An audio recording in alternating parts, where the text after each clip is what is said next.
Yo, it's your boy Ryan, Northwest Sports Fanatics, back at you with a new video. Today is Saturday, January 18th, 2025, with your boy Ryan and the Northwest Sports Fanatics. Make sure you guys subscribe to the channel. Smash that like button either now or on your way out.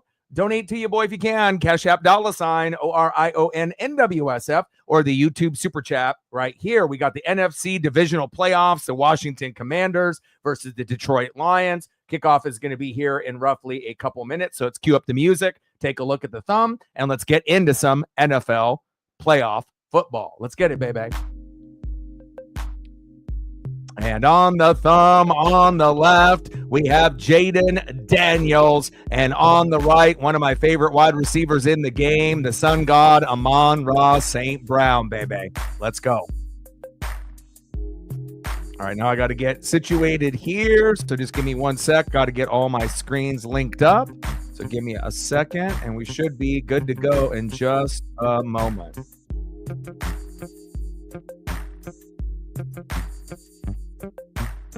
And it looks like they are going to push back kickoff here for another 12 minutes or so. So we'll probably get kicked off around 5:13, 5:14, 5:15. But I hope everyone is having a fantastic day. Ryan starting us off with a $5 dono. Let me know what you want to do photo-wise, and I got you. 95 to go. We'll be shooting for 20 likes within the first hour.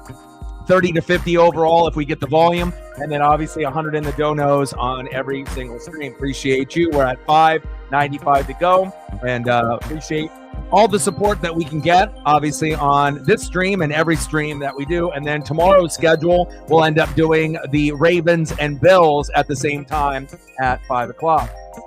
Appreciate you. STL, how you doing? What's good? Sarah in the building, what's good? Let's get it, baby.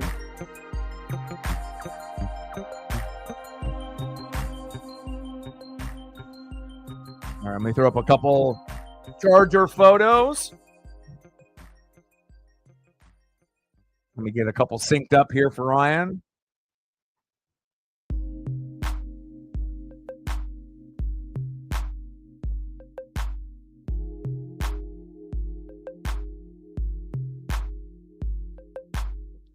And congratulations to the Kansas City Chiefs. 23-14 winners over Houston, which we pretty much knew was going to happen. Houston had a 0% chance of winning that game. Definitely a few questionable calls, to say the least. But again, the best team won, and we are going to get a spicy AFC championship game. The Chiefs versus the Bills, or the Chiefs versus the Ravens, and we'll obviously do Ravens-Bills tomorrow. No Zay Flowers, and the Ravens are on the road, so I'm going Buffalo tomorrow, and I got Detroit obviously here today. And as far as the teams that are playing, I feel like the Commanders and the Ravens and the Rams actually have a shot to keep it somewhat close and competitive, a little bit more competitive than maybe the Houston matchup. Even though the offense for KC was a little shaky at times, when you end up having a bye, you're going to be a little shaky, a little rusty after a week or two off. We've seen how the college football playoff, if you have a month off, it can be very detrimental, just like with my Oregon Ducks. But if you have like a week off or 2 weeks off, you had a week off with the bye, but then also you could say, like Odin, when I was talking to him while he was watching the game, essentially they had 2 weeks off because on that last regular season game, they didn't really play a lot of their starters. So to get back into the smooth, efficient offense and that rattling defense, it's not going to happen right away. And you did see glimpses and flashes, but we also saw some questionable calls by the refs, kind of bailing out Mahomes.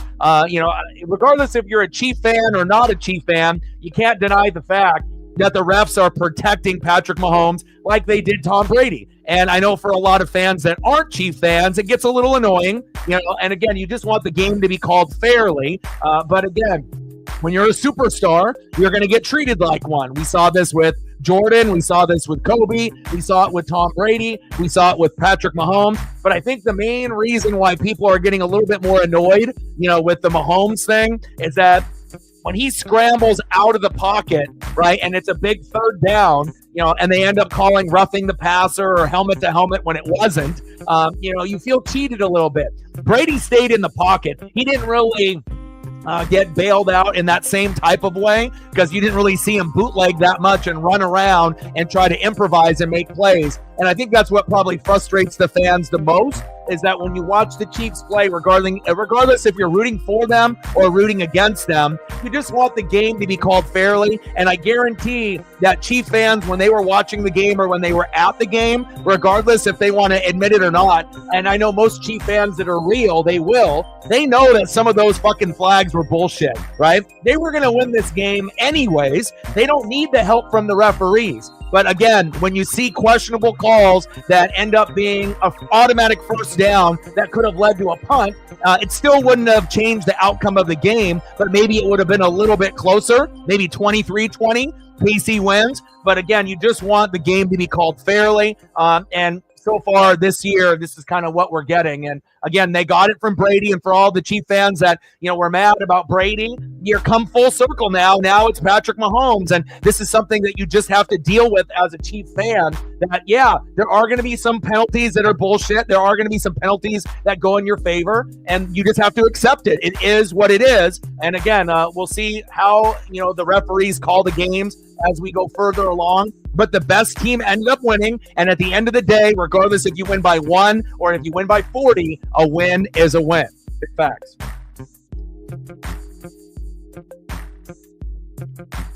All right, let's get a couple more photos up here real quickly.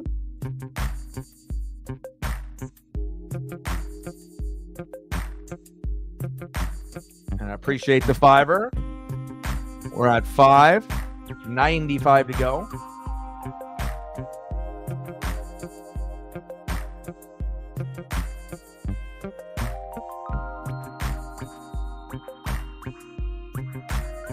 And once he comes in, he'll let me know if there's anything else that he wants to be able to see. And 1 sec, I got to get situated here. Give me a second. But I hope everyone has had a fantastic weekend. And again, an amazing day of football for today and tomorrow.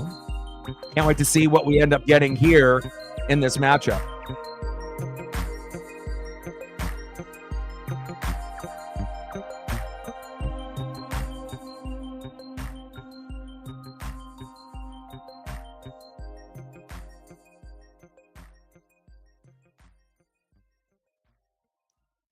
Well, we know Brady wasn't as mobile as Mahomes, but that's what we're saying, that Mahomes is getting a lot of the calls when he's scrambling and running bootleg, trying to, create a play after the play has already been dead, and then he kind of gets bailed out. With Brady, when he was getting bailed out, it was more like pocket throws, and then maybe they would, throw a flag for him on 3rd down or getting a superstar call here or there. But again, we just want the games to be called fairly.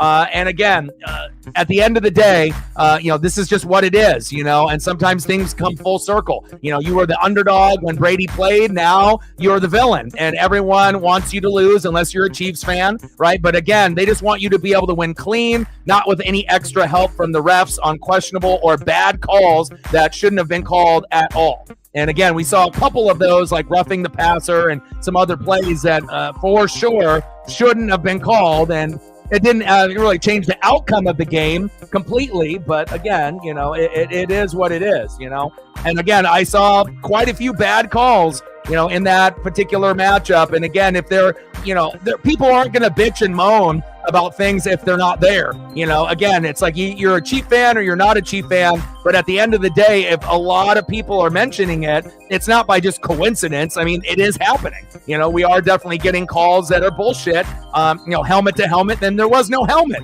So they're definitely protecting the quarterbacks, but they're also giving favoritism to these superstar players. And I think that's a fair thing to say.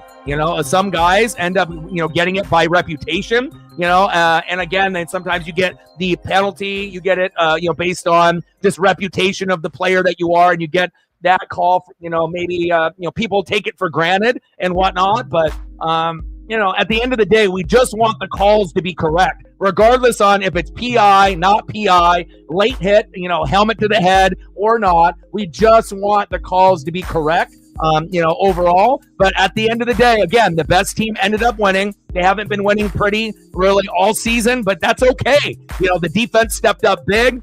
We had some miscues with some missed field goals, blocked field goals. So you got to give the defense and the special teams credit. And again, the best team ended up winning. And Houston had a 0% chance of winning that game. And KC advances, which they should. And they'll end up playing the winner of the Buffalo Bills and the Baltimore Ravens. And we'll do that stream tomorrow at 5. Appreciate you, Ryan. We're at 5:95 to go. And when he comes through, we'll get a few more up. Let's go, baby.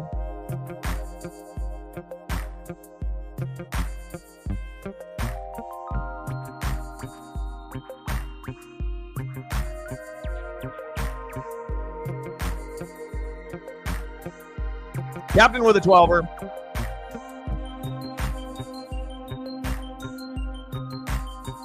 Stacks on stacks, racks on racks, little Cactus Jack, bang, bang. Appreciate you. Let me know what you want to do for photos, and I got you. And I missed you guys, too. Like I said, wasn't really feeling too hot yesterday, and just trying to be able to get back into the rhythm of things, taking care of Paisley. But again, I can't miss, the playoffs. I got to make sure I'm watching, everything that's going on, watch that full Chief and Texan matchup. Congratulations, Chiefs and Odin. And then obviously I'll be watching Rams and Philly tomorrow at noon, and we will be live streaming Ravens and Bills at 3:30 Pacific tomorrow. What do you want to do for photos? Let me know, and I got you. And we get a Lamar Jackson player and Jaden Daniels today, and we also get a Lamar Jackson tomorrow. No Zay Flowers tomorrow. So remember, with no Zay Flowers tomorrow, that's a big disadvantage, and they're on the road. So, Buffalo should be pretty heavily favored, even though I've seen, a lot of the lines still having Baltimore as the team that most likely, in some people's eyes, is going to win. And I'm not saying the Ravens have zero chance. They do have a chance. They have the best chance out of all these teams left. They have a good chance. I feel like the Rams, they don't play good in cold weather in Philly, but they've been playing well lately, so you got to give them a little bit of a nod. And the same thing with the Commanders. I think the same thing would have happened with the Buccaneers if we would have advanced and we played the Lions like we did last season and we lost to them in the playoffs. I feel that the Commanders are going to lose this game, but they are going to make some plays where you're going to say, wow, this is awesome that we got Jaden Daniels in the NFC to be like our Lamar. And they're going to continue to get better and better and better. And it won't be surprising to see teams like the Buccaneers and the Commanders and a few others, fall a little bit short to a team like the Detroit Lions. But again, the best teams advance because they are the best at this time when you're playing your best ball. That is big facts. First down and 10. Hand off. And great to be able to see David Montgomery back in the building. And that definitely gives them, maybe a little bit of an oomph in the lineup. Philly hasn't played their best ball as of late. They're kind of like the Chiefs, where they're very well-rounded on both sides of the ball, right? They're the most well-rounded in the AFC. The Lions are obviously very one-sided like the Bills. Offense, not so much defense. Philly's got the offense and the defense, but the offense sputters from time to time. When you're watching the Chiefs and the Eagles play, right? Nice hit there by the Commanders. Big stop by Fowler. I see you. Dante. But again, it might end up being, the two teams that have the high-powered offenses, the Lions and the Bills. But again, I wouldn't take for granted, the Eagles or the Chiefs, because at the end of the day, defense wins games, defense wins championships. And again, to have that mentality that I'm just going to outscore you, it might work, for a little bit, but at some point it's going to come back and bite you if you actually play a team that can match you offensively and stop you defensively. Pass over the top and complete. And then a nice fourth down stop there for the Commandos. And again, Commanders defense has actually been kind of sleeper good. They played a little bit better against the Buccaneers than I think anyone was anticipating. And again, I'm not a hater.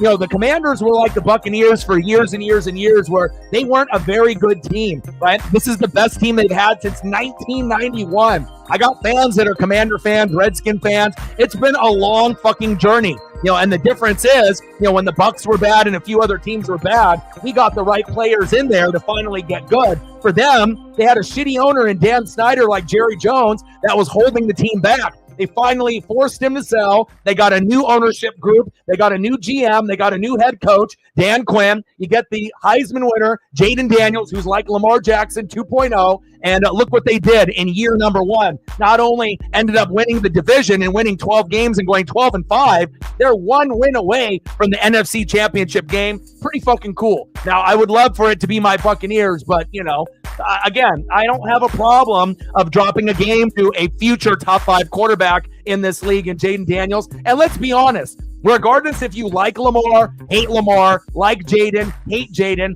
they are fucking fun to watch, and you would be lying that you would say that I wouldn't want either one of those guys on my team. That's bullshit. Everyone knows if they had a chance to have Lamar or to have, obviously Jaden Daniels, unless you're like Patrick Mahomes and Chief fans, you already got Mahomes, so you're fine. But for everyone else, besides them or Josh Allen and a few others, you would be absolutely in love with these quarterbacks. Little check down right there. Jaden, I see you.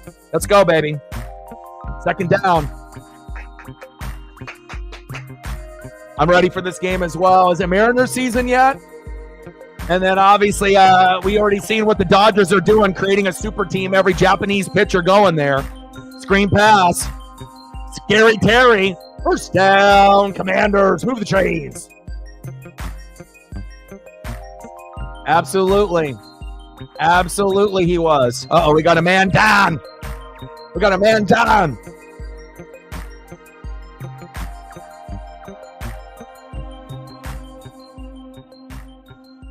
Another injury. Motherfuck. Can we stop it with the injuries? Damn it. All right, what kind of photos do you want, brother? We're at 17. Let's go.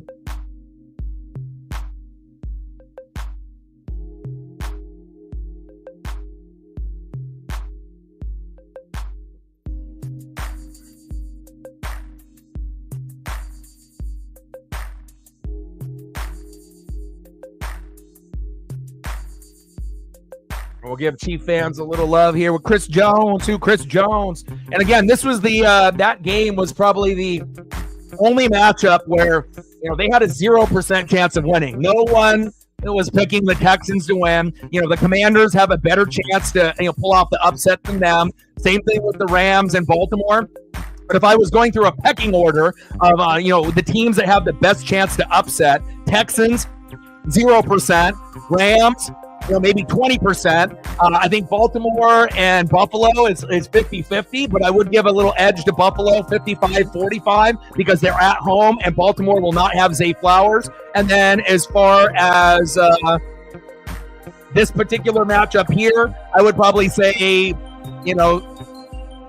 probably 35% chance that you're going to get the Commandos to have the miraculous upset, and then 65 to 70% Lions, just because you got to respect Jaden, and the defense has actually been playing a little bit better, so pecking order, obviously Texans, 0%, right? Then you got Rams, 20%, 80% Philly. Then you got, obviously, this matchup that we're watching right now, which I feel is like 65-35 Lions. And then, obviously, tomorrow I'll go 55-45. I'm going Buffalo. But I think all the home teams are going to win in this particular round. Once you make it to this far in the playoffs, it's pretty hard to fuck it up with your fans cheering you on. So I got all the home teams winning and advancing to the next round. Congratulations, Odin and Chief. Well, Chief, you guys earned it. Hopefully the refs will clean up some of the bad calls that they had. They had some good calls, so let's not act like the refs didn't actually call some calls correct, and they had some good ones, but there definitely was a couple that were not penalties, and that's what I think fans get upset about. We just want to make sure that they are correct. Let's go, baby. First down and 10. Daniels, little screen pass. There we go.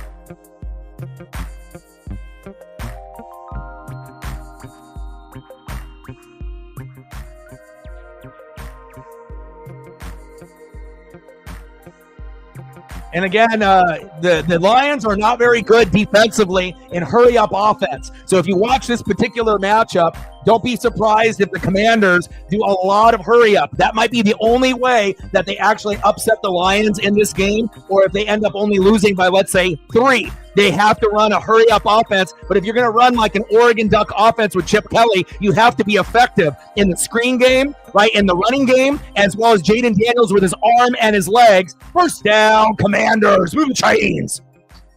There we go.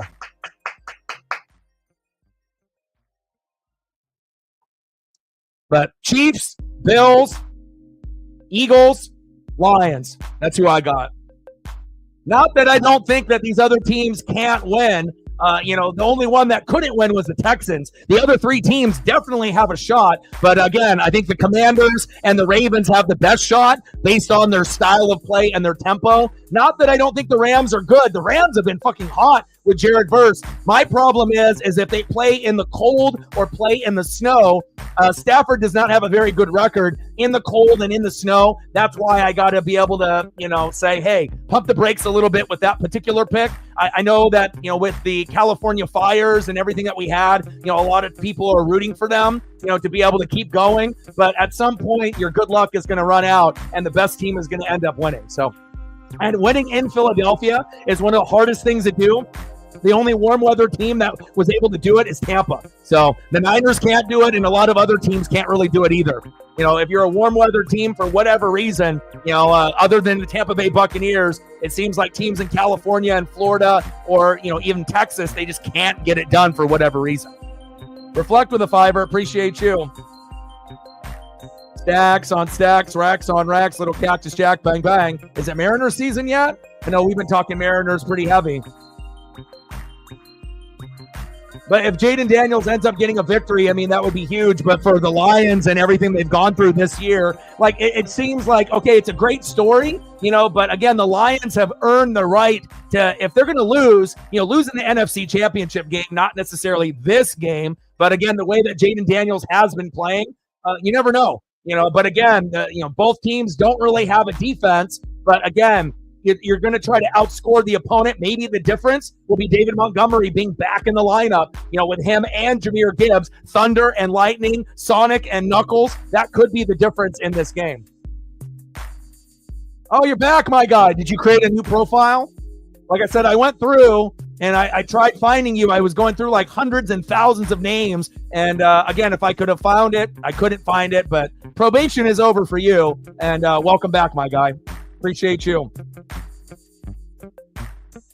But again, I'm always looking at, different X factors in the game, weather, home and away, turf, how they've been playing as of late. When you're on the road, can you handle the rowdy fan bases that are going to be screaming at you? And some teams can definitely handle it better than others. I threw up a couple Herberts here. But again, if you have something that you want to see photo-wise for the people that have donated so far, let me know. And I got you. Missed you guys very, very much. And again, let's get it going. Bye, bye.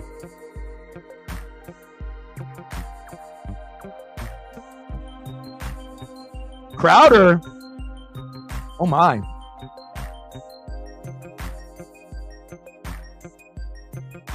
Yeah, and if I can go back and find the original one, but like I said, I looked up, every single, typed your name in. I went scrolling through all the names, and for whatever reason, it disappeared completely. I know it's in there somewhere, but again, I couldn't find it. But welcome back, and you're off probo, you're off the probation, and again, appreciate you. On 4th down and 1, what are they doing? Oh, my.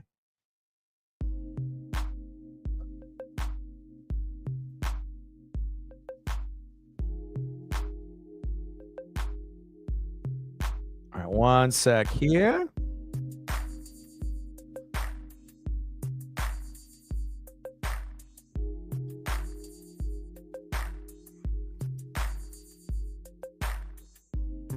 We got an official timeout.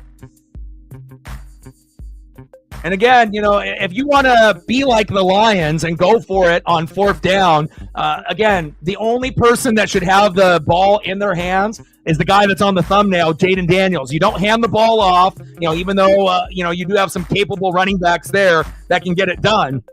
right? But you don't hand it off to Eckler. You don't hand it off Robinson. Yeah, you keep the ball in his hands and let him decide what they need to do. RPO, run it with your legs, or a little check down.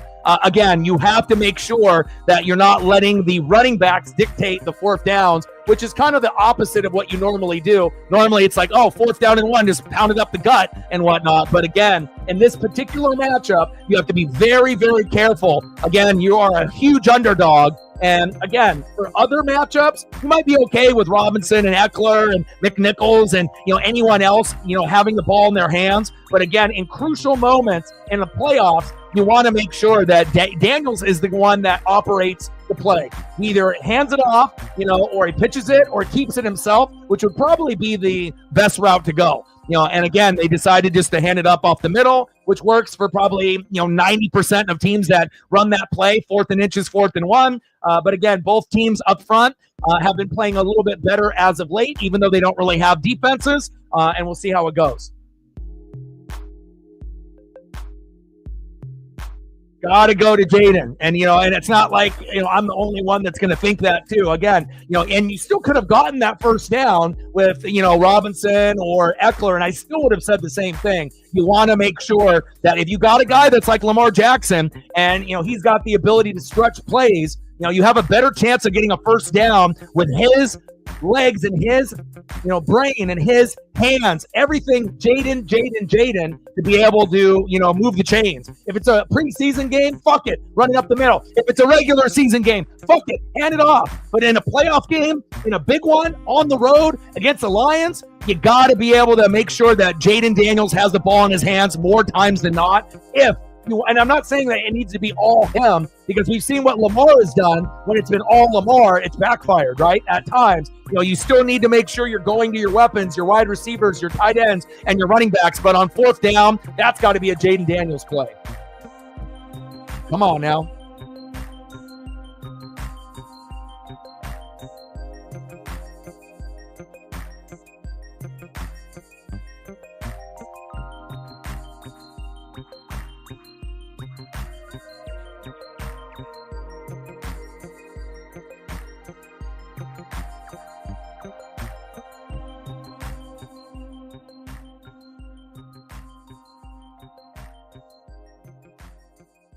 Goff?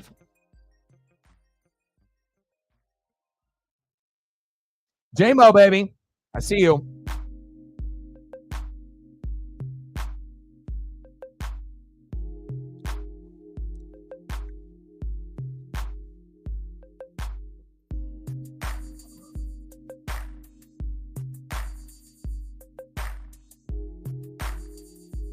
Happy birthday, baby boy.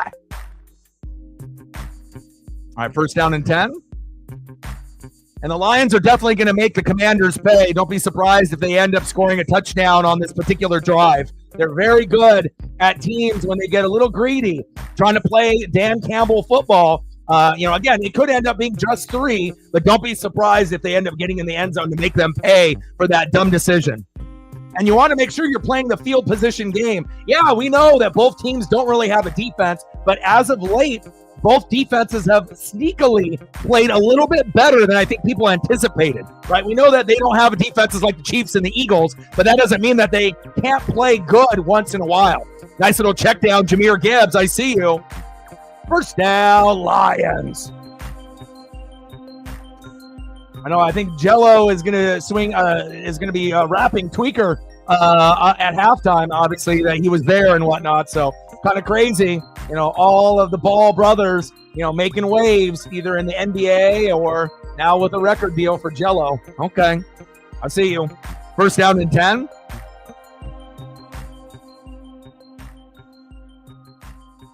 Goff, hands off. Nice block. Look at that. Put your head down. Wow, baby. And there it is. Like I mentioned, touchdown, Jahmyr Gibbs. My ESP is strong. Like I said, I'm not going to be correct every single time, but anytime they end up having someone that tries to play like them, and again, you got Montgomery and Gibbs, it's money, money, money, baby. 6-0 Detroit. Easy peasy lemon squeezy for Jahmyr Gibbs, baby.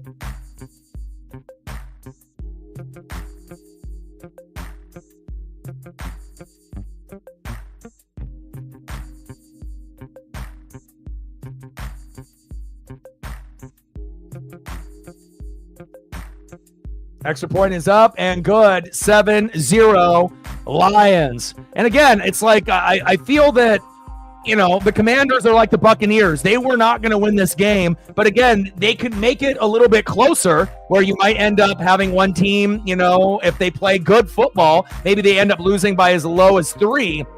But this one kind of feels to me that the Lions will win by 10 or more. They're just too deep, you know, on offense.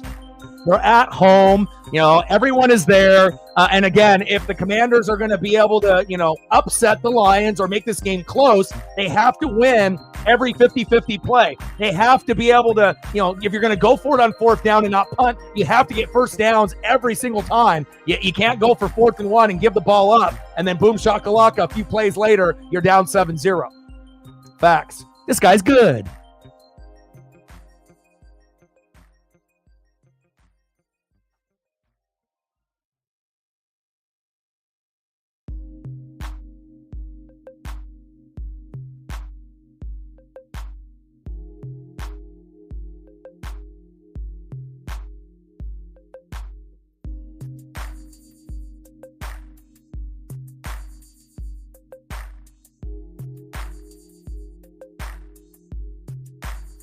Let's go, baby.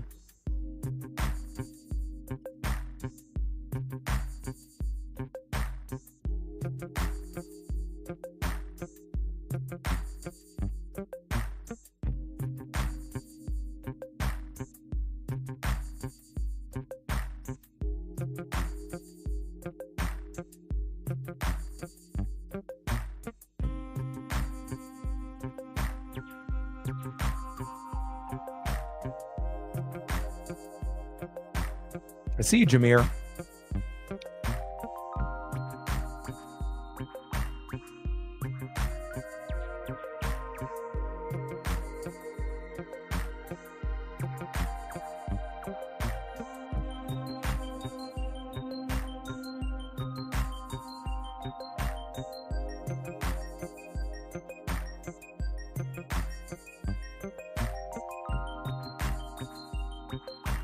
One sec here, guys.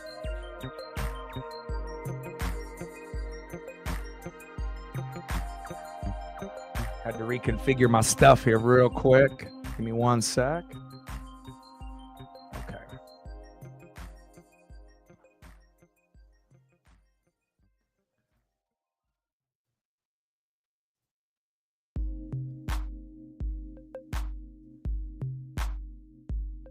Come on, baby.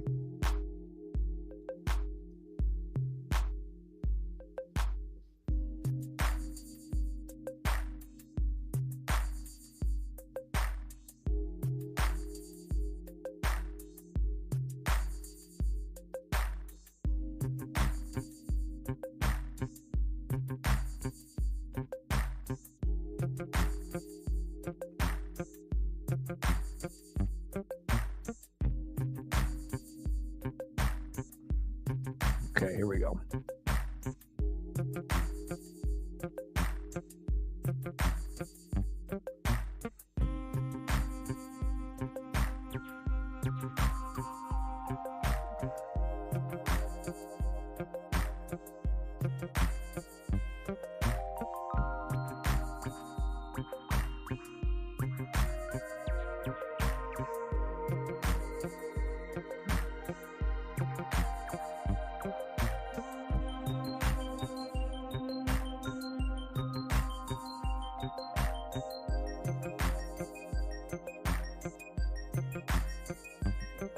All right, 7-0 Lions. First down and 10. Shotgun set for Jahmyr Daniels. Got you. Shotgun set. Hands off. No, keeper. Daniels, good block. Minimal game.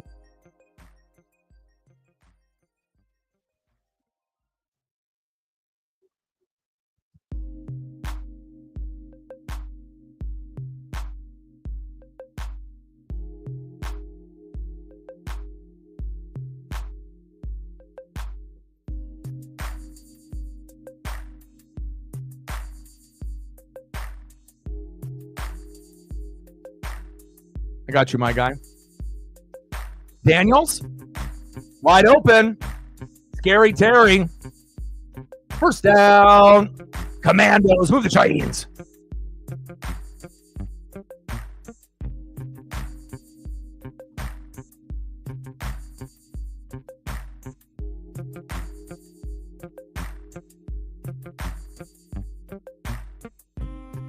I had to go off of my my main one, so I'm going to have to go back here in just a second. Little flip. Good defense there by the Lions. All right, give me 1 sec.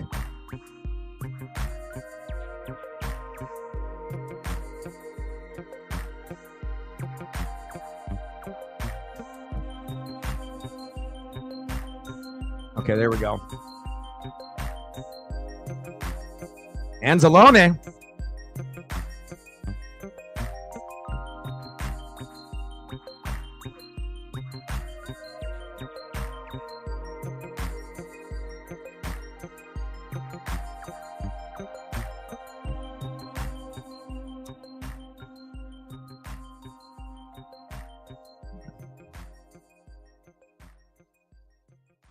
Washington trying to string a couple first downs together. Good tackle there by the Lions. Brian Branch and company. And I'll get you a few more here once we get to commercial break.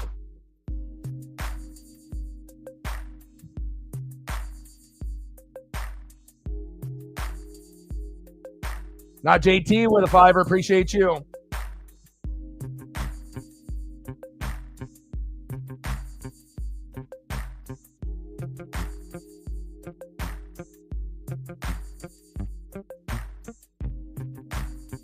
Daniels. First down, Commandos. Appreciate you, not JT. Let me know what you want to do photo-wise, and I got you.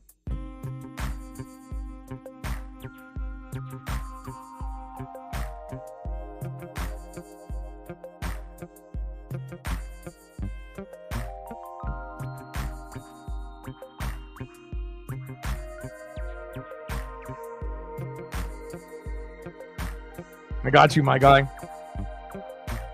On LeBron, too. Hand off up the gut. Man, I got to get off this one. Hold on. Give me 1 sec.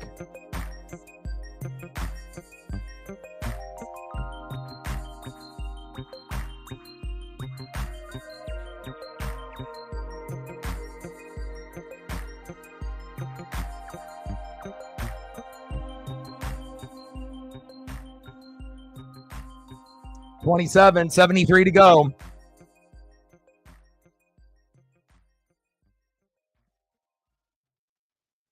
Oh, man, this is frustrating right now. Give me 1 sec. Fuck. Give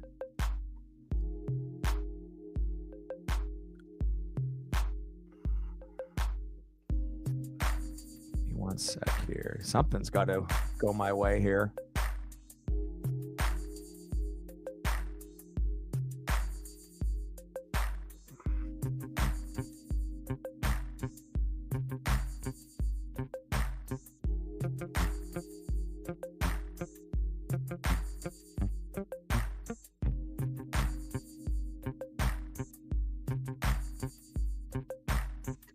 Fourth down. Daniels incomplete there. Short middle to Diamond Brown. Fourth down and 10 for the Commandos.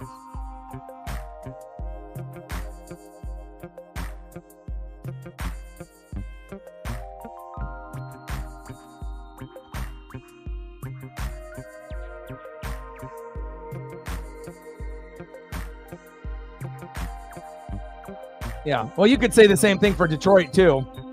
You know, they're both pretty similar.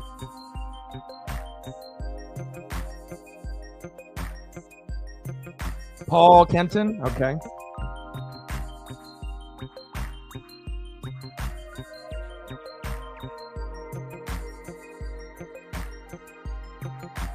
Kick is up by Zane Gonzalez, 47-yarder, and it's good.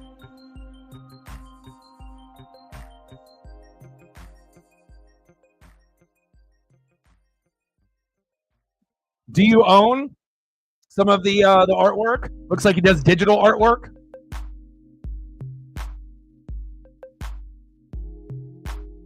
He's got like a digital collection and whatnot. Matt in the building, what's good?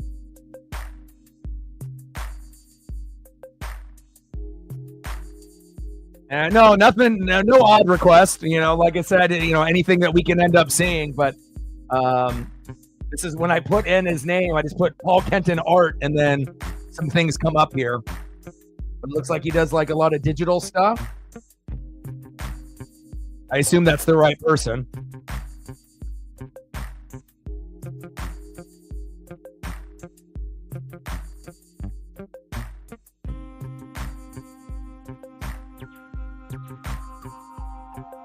It looks like he does other types of art as well. Oh wow, he's that big, huh? My gosh. Okay, so he's big. I mean, we're not talking like Van Gogh status or anything like that, but still a fucking pretty penny.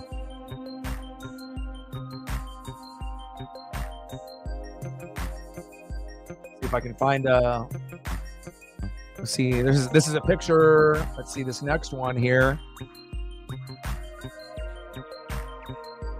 The picture of what he looks like. 7-3 Lions.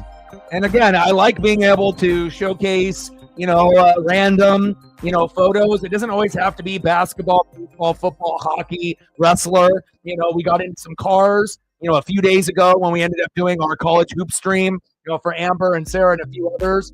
And so it's always nice to be able to kind of sprinkle in, you know, things that may not be like a regular thing that we typically do. But again, there's, you know, it's not like I won't show it. You know, again, I like being able to see a little bit of your personality and your requests. So pretty cool. But it looks like he does a little bit of everything. He does digital artwork and then obviously regular, traditional as well.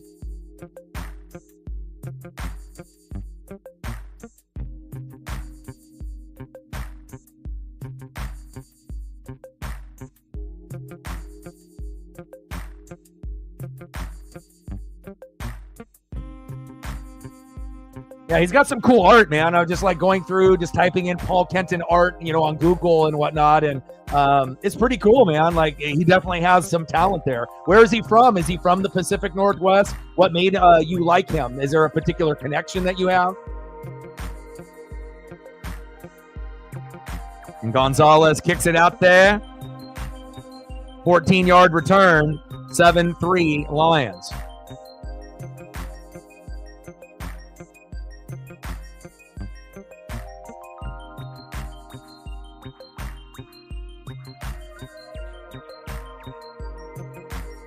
Get there, baby. Captain's got the like. Sarah's got the donos. Sarah with a $1 holla. What do you want to see for your dono? I got you. Stacks on stacks. Racks on racks. Little Cactus Jack. Bang, bang. Appreciate you.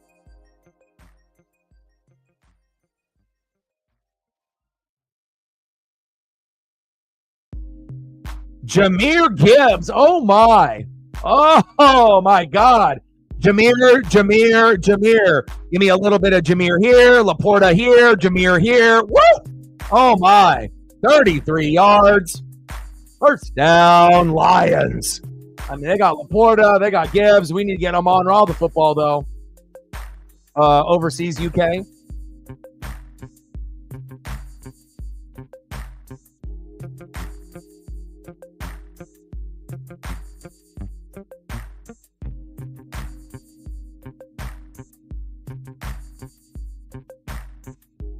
Oh, my God. Look at Gibbs.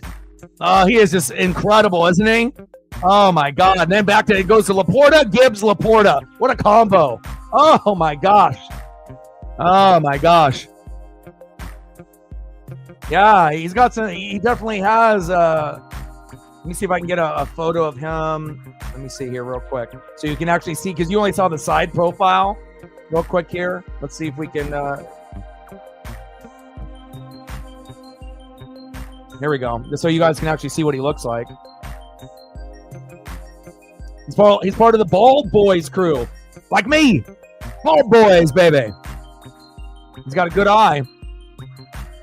Goff, looking, going down to Laporta again. Finally getting David Montgomery an opportunity. I like that, baby.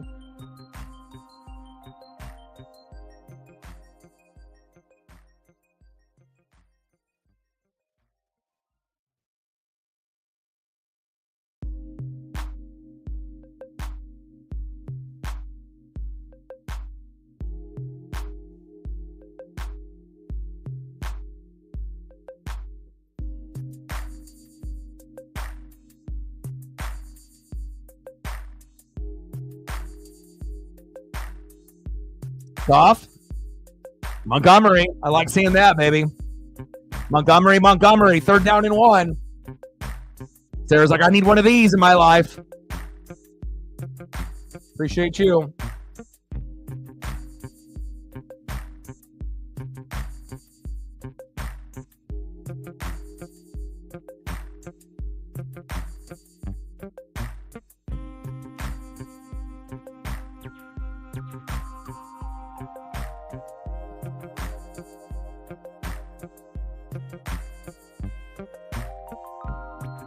Official timeout, 7-3 Lions, and it looks like they're about to pour it on.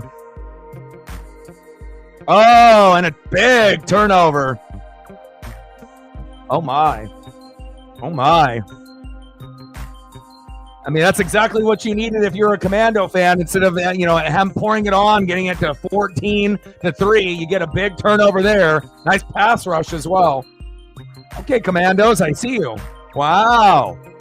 Jared Goff, on 3rd down and 1, what are you doing with the football? You're not Jaden Daniels. Give it to Montgomery right up the gut, or Jahmyr Gibbs, and that's a 1st down.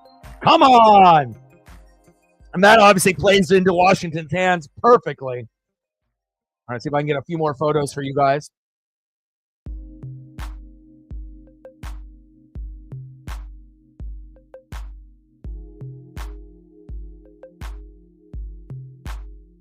See if I can get another Tatum there for...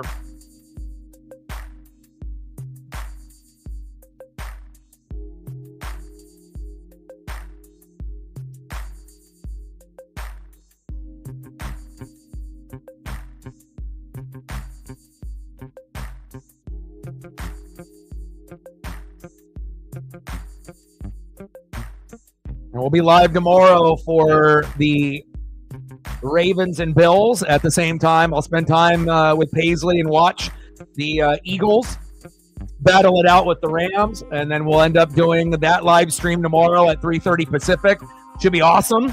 Probably the best game of the weekend, Ravens and Bills, the true 50-50 matchup. And then we got the Natty, Notre Dame Fighting Irish versus the Ohio State University on Monday, and Monday Night Raw, Netflix, week number 3, and a little double dip. So we're going to have a lot of fun here in the next couple days.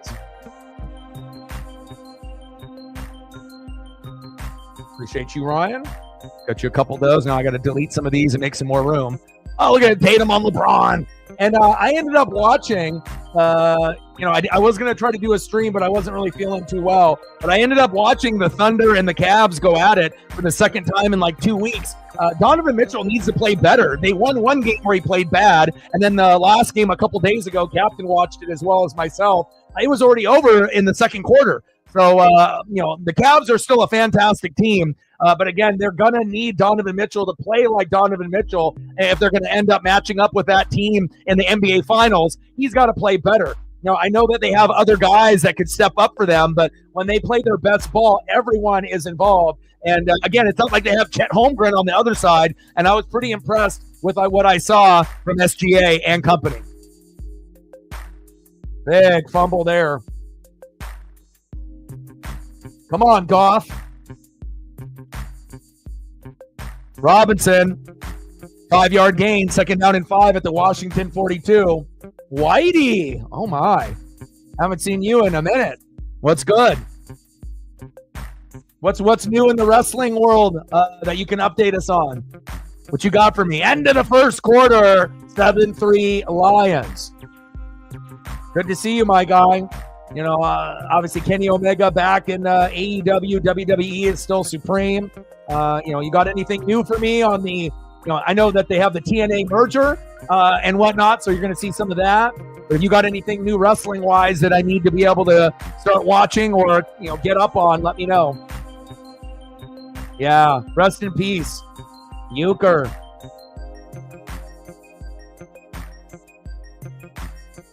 And Washington only down by 4. They're in a good spot right now. We'll put a photo up for him. Good old Bob. Everyone respected him.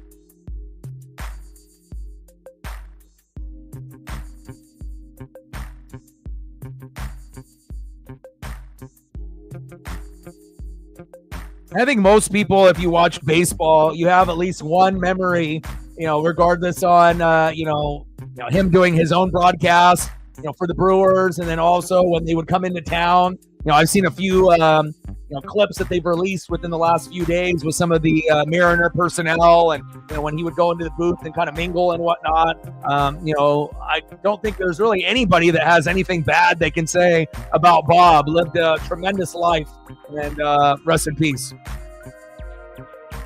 90 years old.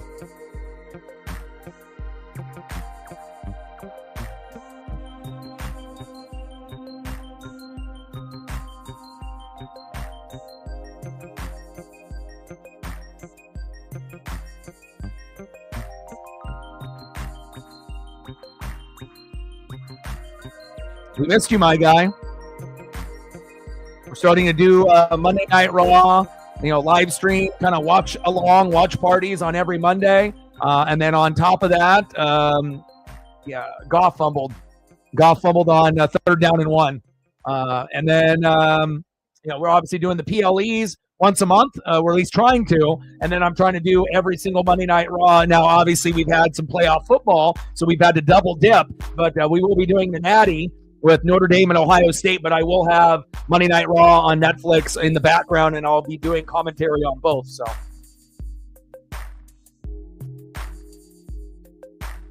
oh, you know it, man. You absolutely know it.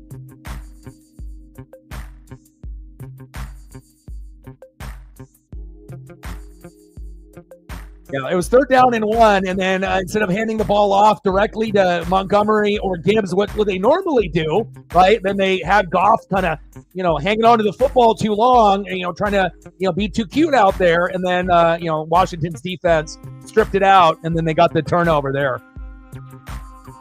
But they're in a good position right now. They're close. They're only down by 4, but they need to score a touchdown to kind of put the pressure on.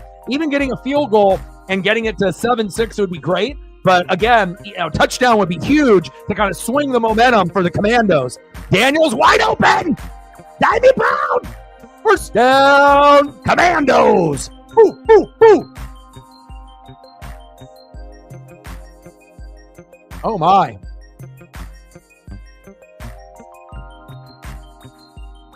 Davy Brown has been making play after play after play, not only in the last part of the back end of the regular season, but in the playoffs as well, against the Buccaneers and now against the Lions. There you go, Jaden.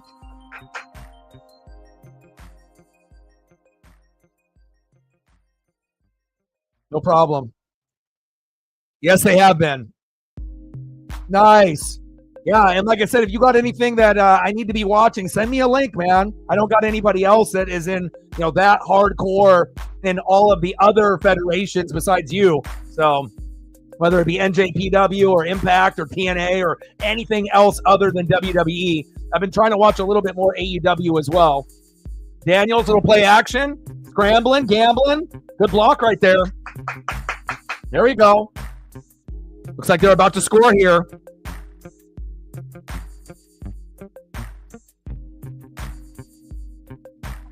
That's what they should have done on 4th down and 1 earlier.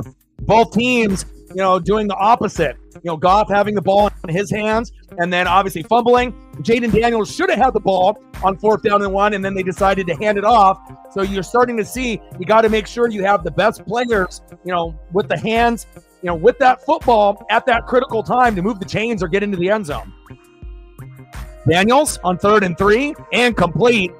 And that was too hard of a throw right there.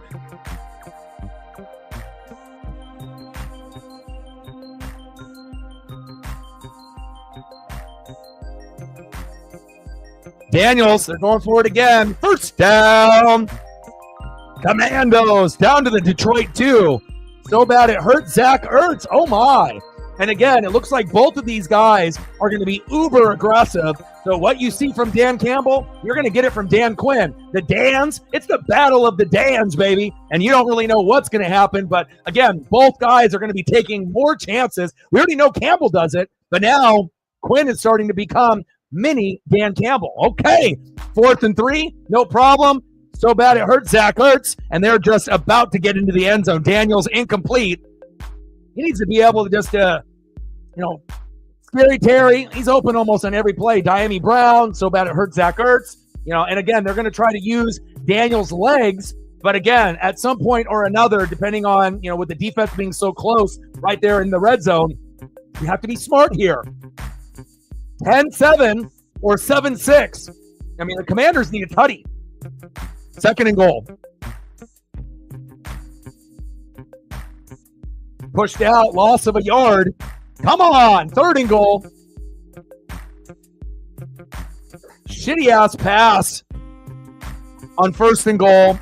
Daniels, loss of a yard. Be better. And I know he's a rookie, and I know he's like the next Lamar Jackson, but it kind of irks me when I see a player so good as Jaden Daniels miss on a throw that is so fucking easy. Just a little screen pass. Just got to put a little bit of touch on that football. Lee. 3rd and goal.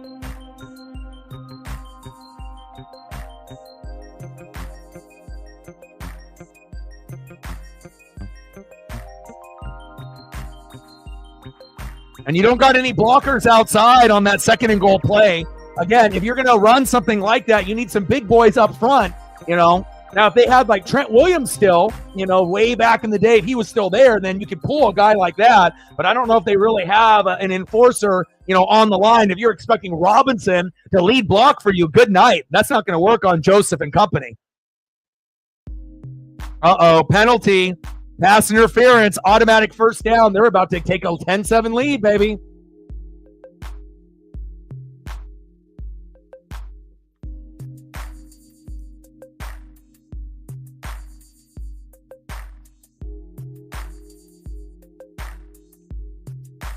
Scary Terry could have just ran it to the left-hand side. He was wide open, but hey, they'll take that easy freebie right there.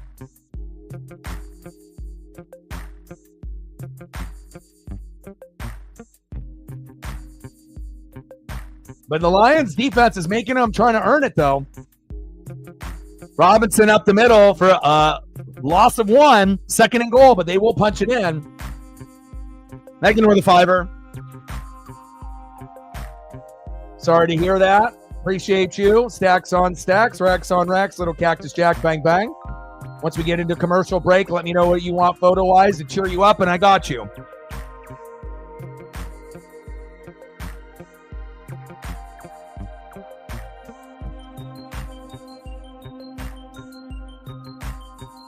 Second and goal at the 2.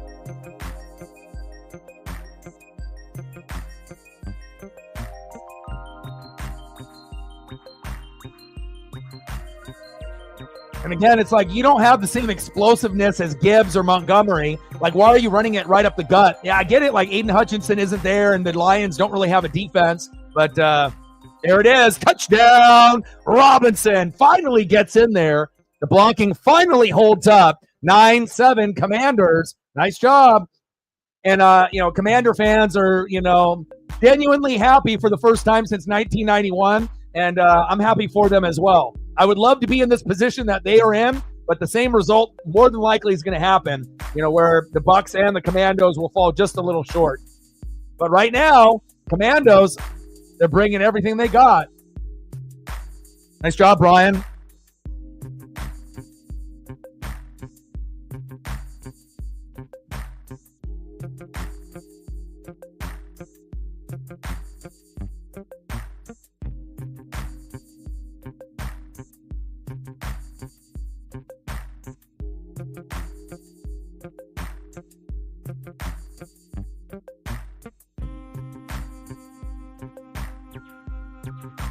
He's kind of good.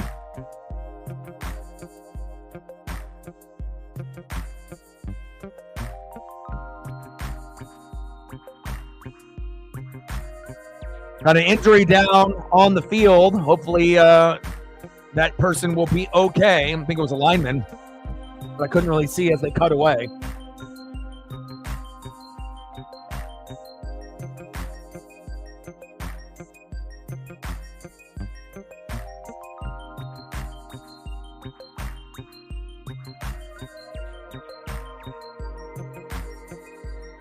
But again, the Commanders, the Rams, as well as the Ravens, they're going to have a shot, being that road team. But they have to play a perfect game to upset the Lions, the Eagles, as well as the Buffalo Bills. We knew the Texans had 0% chance because their team wasn't deep enough, to beat the Chiefs. But these other three teams, are going to have a chance. It just depends on if it's a 20% chance like the Rams have, 35% chance the Commandos have, or maybe a 50-50 chance with the Ravens and the Bills, or maybe 55-45 just because the Bills are at home, the Ravens are on the road, and they're not going to have Zay Flowers. That definitely has to equate for something. I'm sorry to hear that. That sucks. What can I do to make your life a little bit better? Yeah, I'll be watching the Kraken as well as the Blazers a little bit later as well. Blazers for me, not for you, but Kraken for both of us. But you let me know what kind of photos I can get you. I watched the new Law & Order SVU. Awesome episode, like it is always. Severance debuted on Apple Plus TV. If you love sci-fi, highly recommend. If you're a big fan of Adam Scott like I am, you normally see him in funny movies like Step Brothers, right? Getting punched out of the tree, by Will Ferrell and whatnot, and, having that little acapella in the car. Everyone knows, how funny he is on a lot of different shows. But to see him in more of a serious side, I highly recommend if you like sci-fi. Severance is very good. So is Silo. Second season just ended, and I watched that whole season. Another really good show to watch if you guys like sci-fi as much as me. 9-7 Commanders, and we're still waiting on the extra point. There it is. Extra point is up and good. 10-7 Commandos. Great drive.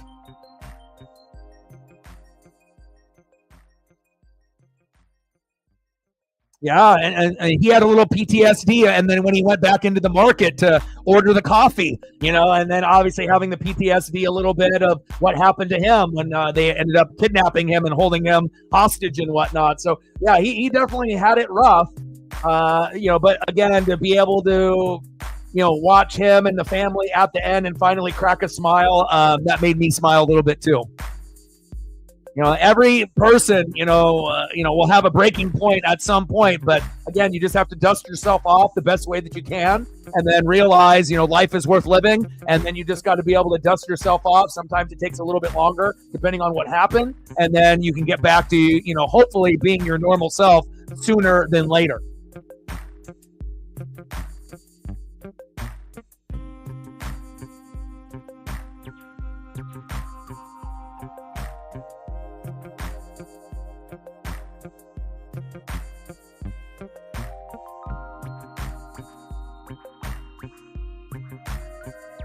And I always love it when they bring her back as well. Again, the episodes always are better when it's the both of them.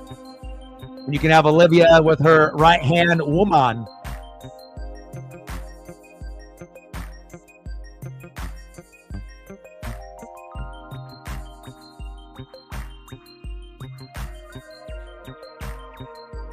Oh, my God. I mean, the starting lineup is so unfair.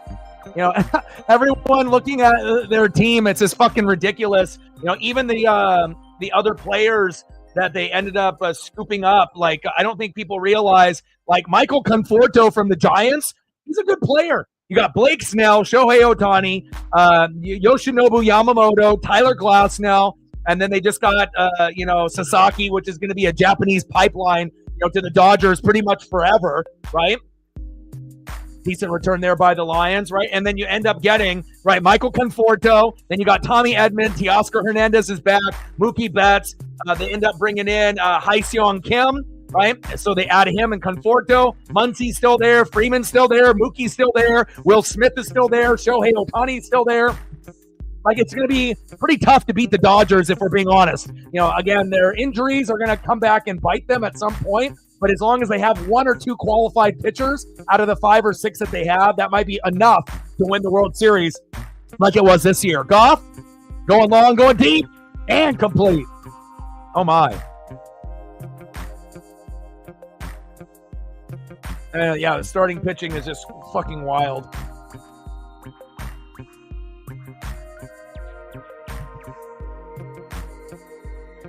They got some new ones. I know that Mac Miller, they had some another album, or unreleased music that came out, and there's been a few people that have ended up dropping some music as of late. Tyler the Creator, and then Kendrick, and a few others. But I haven't heard any of the Eminem stuff. Is it good? Absolutely.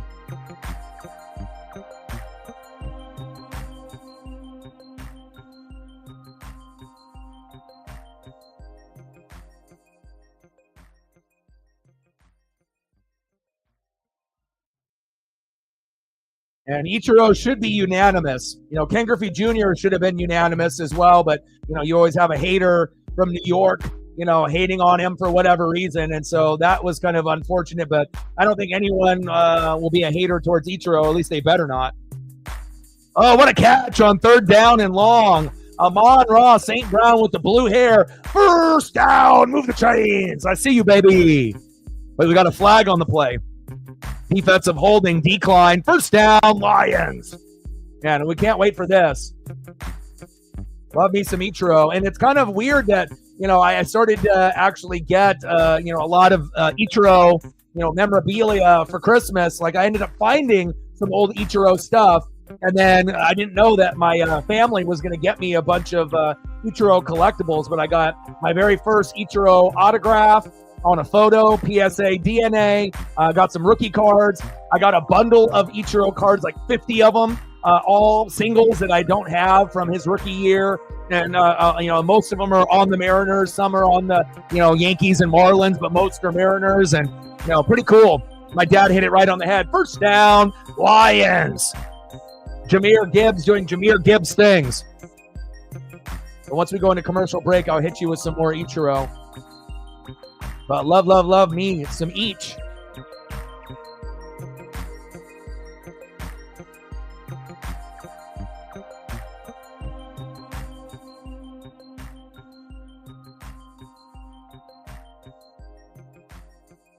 Wow, Khalif Raymond, 15 yards, 1st and goal on the 2. Wow, they're about to fire back just like that, huh? Woo!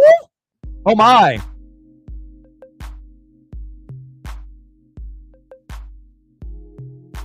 I mean, Amon-Ra St. Brown has a chance to be one of the best USC wide receivers ever. Like, if you think of all the names, number 1 pick Keyshawn Johnson and a lot of the other guys they've had over the years. But, if Amon-Ra keeps this kind of pace up, he might go down as, being one of the best, if not the best, USC wide receiver of all time. That's a big thing.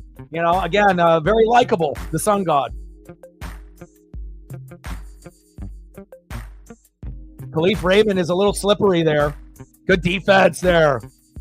They wish. Woo! They're about to score here. And there it is. Touchdown, Lions. Jared Goff to Sam Laporta. Let's get a Laporta photo up. We'll get some Ichiro up as well. 13-10. Lions. It's going to be a back and forth, type of affair. But at some point, that big play in the second half will come.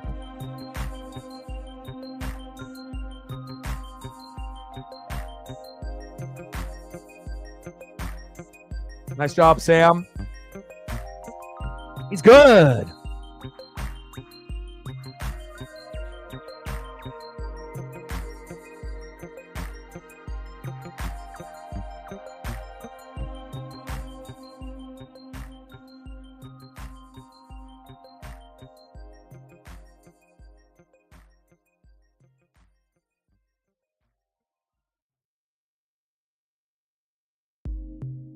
Extra point is up and good. 14-10 Lions. Nice job, Sam. I see you, baby.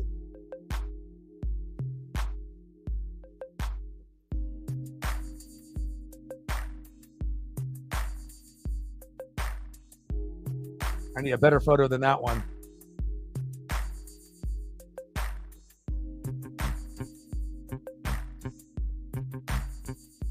Sam Laporta, 14-10. And again, there's a reason why, I ended up doing this game and I'm going to do Ravens and Bills because I feel like these are going to be the two best. Not saying that the Rams and Eagles and the Chiefs Texans is bad, but I just think that these games that I'm going to be doing are going to be a little bit better. Nice job, Sam Laporta.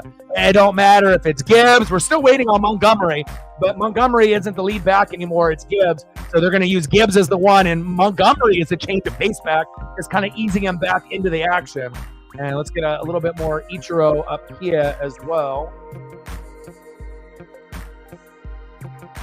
Oh, big Seattle logo. I like that.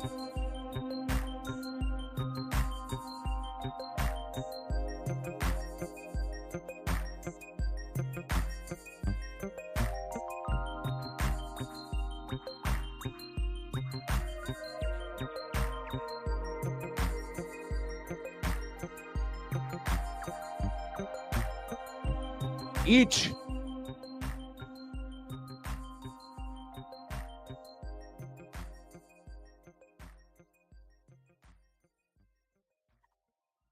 I can show you a couple of cool things. These two items I got are from Japan. And again, if you test drove a Nissan, it doesn't have to be like a Skyline. You test drove a Nissan in Japan.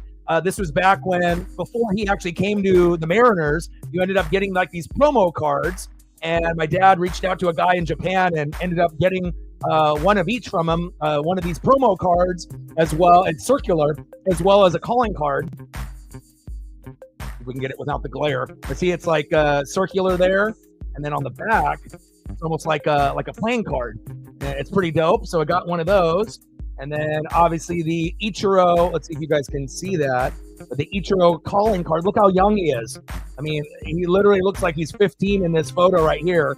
And it legit is a calling card from back in the day. I like weird stuff like that, especially if it's from Japan as well.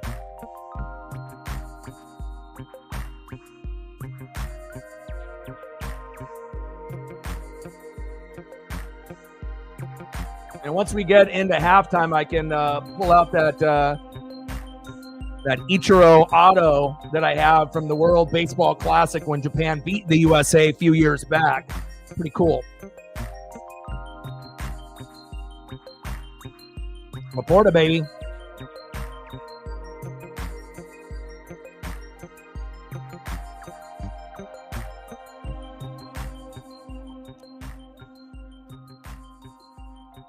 $14-10 Lions.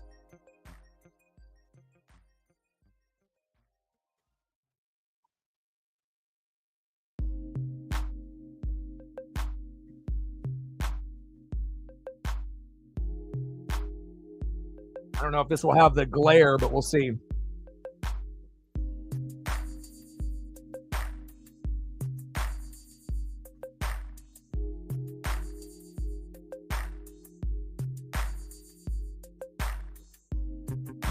Yeah, the glare is a motherfucker. See if we can go maybe over here. Got too much glare, but unless I just take a picture of it and then you can see it, but it is incredible.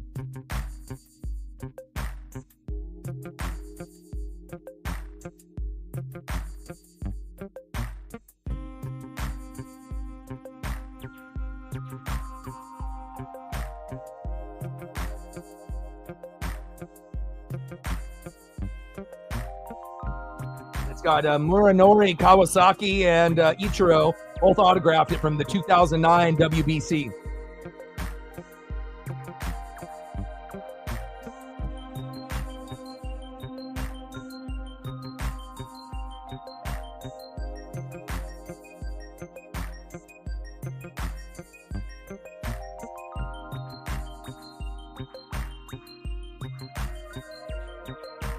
Daniels, good throw.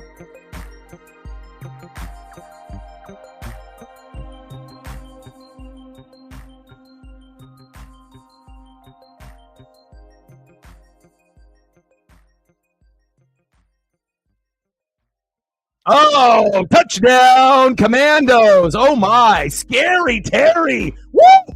The Commandos are saying, hey, we're here. Oh, my. Oh, my.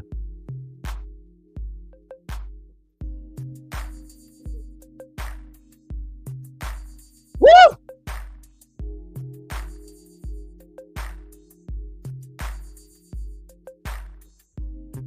Scary Terry about to turn into a fucking superstar with Jaden Daniels now throwing to him. Oh, my. It might come down to whoever has the ball last, like Tampa's game. Oh, my gosh. Let's go. This is why these games are exciting. Extra point is up and good, baby. Scary Terry. He looking like J-Mo right there, taking a screen pass, 50-plus yards. Easy peasy, lemon squeezy. He's got the speed. He's got the hands. He's got the vision. See ya later. Oh, my. And again, we always thought that Scary Terry could be a fringe top 10 receiver in this game, but never had a quarterback to get him the ball enough. So he was always kind of maybe top 20, right? Top 25. But now, with Jaden Daniels there, this guy might be able to turn himself into a top 10 receiver before it's all said and done with Jaden Daniels. Nice job. Wow.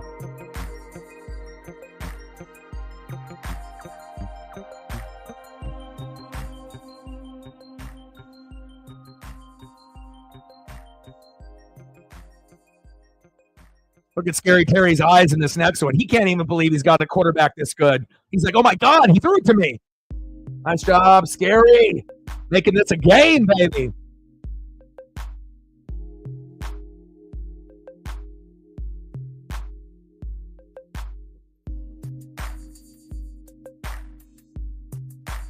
And you're starting to see, like, Jaden Daniels is like a Lamar. And it's awesome that we get one in the NFC and one in the AFC. And I'm so happy, that not necessarily that I lost to this team, but that this team is actually relevant for the first time since 1991. They've gone through a fucking drought. And if anyone deserves some happiness after having a shitty owner like Dan Snyder, who's like a Jerry Jones, they had to fucking finally push him out. And then you end up hitting on your coach, the quarterback, and you're starting to see some of the pieces that were already there are pretty fucking good. You just need to be able to get them the ball, and you find out, little screen pass, no problem, easy peasy, lemon squeezy, let's go deep. 17-14 Commandos. Nice job, man. And again, both these teams don't really have a defense. So that's why you're going to see some of these big plays. It's not like you're playing the Chiefs or the Eagles, but it's definitely going to make the games more exciting when you get those big playability plays that you get out of Jaden Daniels with his arm and his legs. I am so impressed, with his rookie season. And again, we know Bo Nix and Michael Penix Jr., and then you still got Drake May, Caleb Williams, and J.J. McCarthy. But this could end up being one of the best quarterback draft classes in a long fucking time. Especially if Caleb can advance, Drake May can advance, J.J. McCarthy, he's going to be the starting quarterback in Minnesota. Sam Darnold, goodbye, right? And so you never know. Even if Caleb, Drake May, and J.J. McCarthy end up being at least average, and then they slowly get better and better to be able to get above average, and you don't get really any buffs, it could really go down as one of the best quarterback classes, because we obviously feel the cream of the crop is Jaden Daniels, Bo Nix, Michael Penix Jr., even though Michael only got to play a little bit at the end, but he's got the skill set, and all three have the maturity. Being in college for 4, 5, 6 years, it definitely has helped them. What a play by Jaden Daniels. What a catch by my boy Scary Terry. 17-14 Commandos. And that's what happens when you have an electric offense. And again, both defenses are a little suspect. Wow. Scary Terry. I've always liked Scary Terry, but again, never really got the ball. And again, great blocking downfield, good vision, good speed. And again, it's nice to be able to see players and teams get a little bit of pub and love after being kind of in the doghouse for 30 plus years. This is the last time that the Redskins, Washington football team, Commandos have been good, and had this many wins. 1991, Mark Rippon in that, Super Bowl. So again, a long time coming, but it's going to be something that isn't a flash in the pan. Washington is going to be a force to be reckoned with for a long, long time, as long as they got this guy under center, Jaden Daniels. Let's go, baby. All right, Detroit, your turn. Let's go, baby. 33-67 to go. Amber in the building. What's good?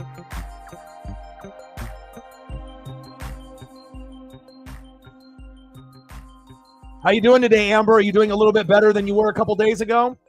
We only need a couple more likes to be able to get to 20. Hit the algorithm. If you're in the room and haven't done it, we need one more, and then we'll be there. Let's go, baby.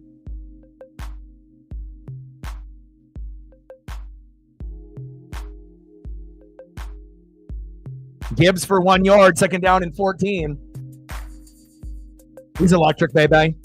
But Washington, again, both teams don't really have defenses compared to like the Chiefs and the Eagles. But with that being said, the Commandos and the Lions, they play in spurts. And every once in a while, they'll have a couple good plays in a row where they can make a spectacular play where maybe a couple of weeks back we didn't think that they could. So, these guys are definitely peaking at the right time. Interception! Touchdown! Commandos! Oh, shit! Oh, my! Intercepted! Pick 6! Jared Goff! Worst nightmare!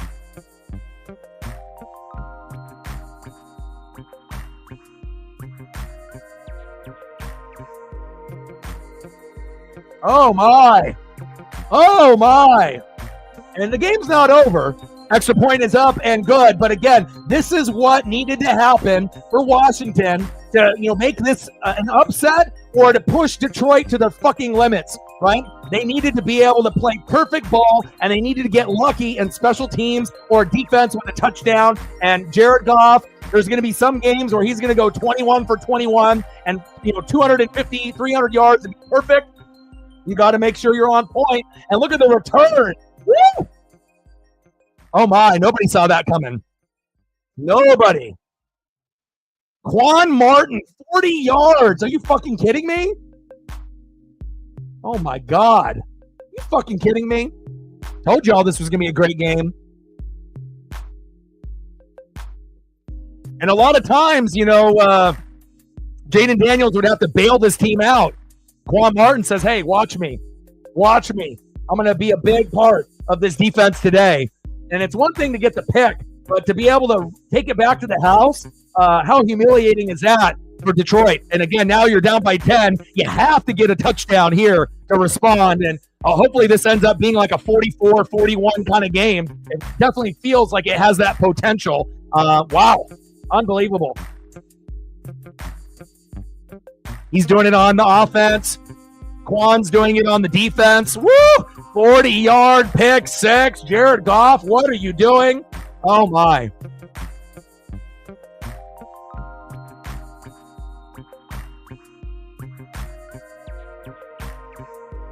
Hit the Quan, baby. Hit the Quan. And if that name seems a little familiar, if you're a Big Ten fan, that's why.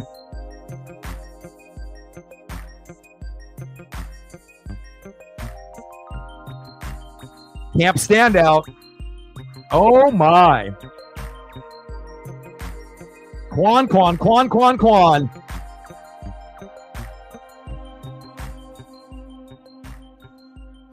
And you got to think, most of the time it's just Jaden Daniels, and then maybe a little bit of Brian Robinson, and then Scary Terry does a little, but not a lot. But you're starting to get good, production out of the running back. You're getting Scary Terry to be really scary, right? Jaden is being Jaden, and he's giving you everything he's got. And then on top of that, you're going to get the defense to make a pick 6. I mean, they have a legitimate shot. And again, it kind of felt like it was maybe 65-35, going into the game, especially being on the road. But now, with a 10-point lead going into half, It definitely feels like it's 50-50 now, especially with Detroit down by 10. They can still come back and win, but what is the defense going to do?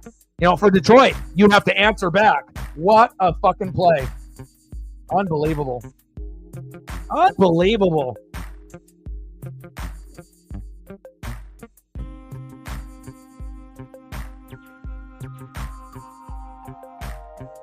Yes, and that was a big part of it too. Lubu, right? And if you end up getting a finger on the football or you end up smashing the quarterback, the throw goes a little high, and then Washington knows what to do with it. Unbelievable. Now Goff is going to the tent or the locker room. Uh-oh.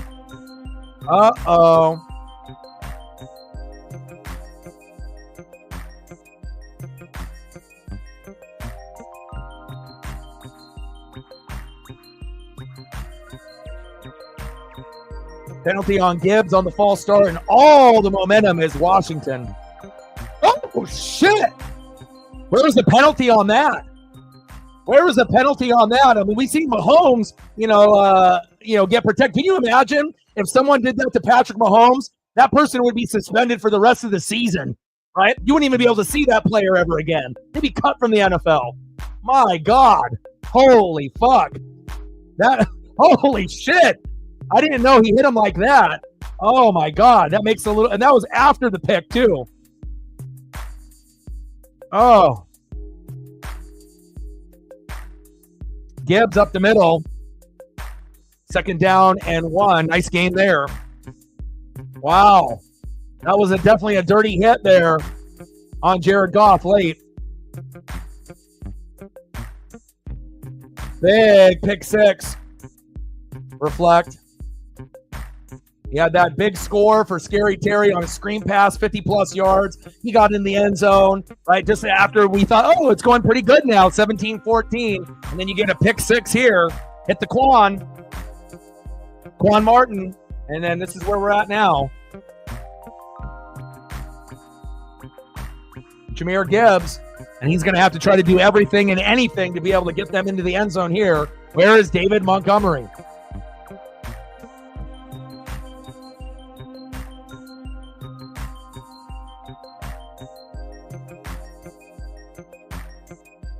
Bridgewater. 1st down, Lions.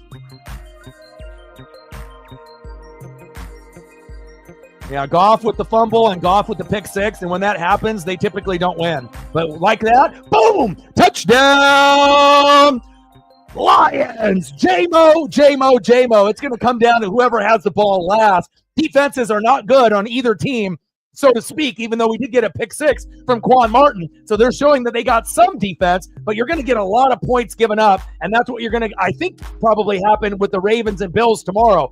I think a lower scoring matchup, just like with the Texans and the Chiefs, you're going to get that with the Rams and the Eagles. Look at this play. J-Mo following his blockers. Oh, my.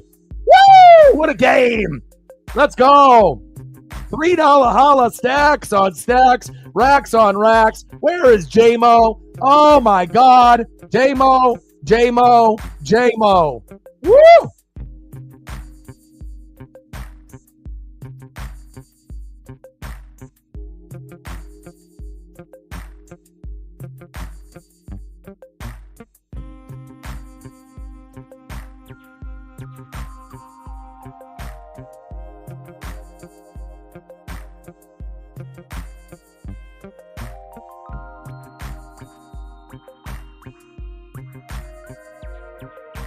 Extra point is up and good. And you got to think, the Lions desperately needed to respond there with a field goal, but preferably a touchdown to be like, hey, okay, you ended up fucking up Jared Goff. You hit him late. You're kind of dirty, but again, we still got electric players. We got the 2 most electric players in the NFL. You guys are doing great, but let's not forget about this right here. Let's not forget about Jahmyr Gibbs, and let's not forget about electric player number 2, Jameson Williams. Woo! Oh, my. $3 holla, stacks on stacks, racks on racks, little Cactus Jack, bang, bang. What a fucking game, man. Appreciate you.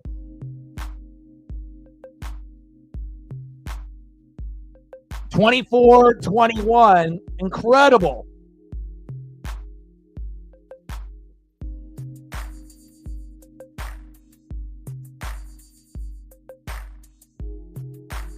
That's what happens when you have electric players. At any given moment, you never know when that big play is going to happen. It could be a jet sweep. It could be a bubble screen. It can end up being a reverse. Like, nothing is out of the question when you end up giving the ball to J-Mo or Jahmyr Gibbs. And they're showing that, hey, we're not going to just roll over and die because the next Lamar Jackson is in the NFC. We got to be able to represent for all the fans in the building, right? Wow. Okay.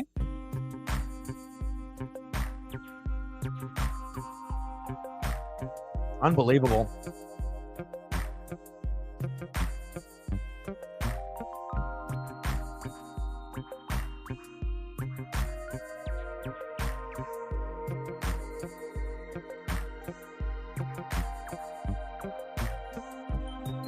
Incredible. Fucking incredible, man. This is what playoff football is supposed to be like. Unfortunately, you're not going to get those plays out of the Chiefs and the Texans. They don't really have electric players like some of the guys that we're seeing here today. I mean, they have some players, that could make the play, Pacheco and, like Xavier Worthy, but they don't really do it as often as maybe Chiefs fans and NFL fans would want. 24-21, Commandos. And hopefully we get something like this in the Bills and Ravens tomorrow. The Rams and the Eagles, it's going to be lower scoring like the Chiefs and the Texans, but we have a chance to be able to get 2 games, low scoring, 2 games like this. This one, and obviously the Ravens and the Bills has an opportunity to do that as well. Nice keeper, Jaden Daniels. Wow, first down, Commandos. Move the chains. Oh, my.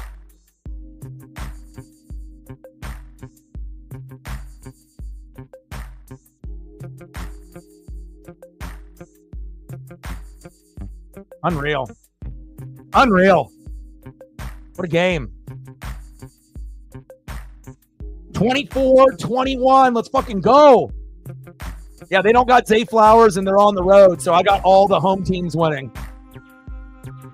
But again, I think the Commandos and the Ravens have the best shot. I think the Rams are going to be kind of like the Texans, a little bit out of their element, being on the road, even though the Rams have played some really good football, but in the cold is a different story. And in Philly, normally warm weather teams can't play in Philly except for Tampa, but again, the Commandos are going to give everything that they got.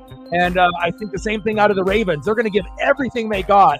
And it could end up being, that particular team that wins by maybe 3 points.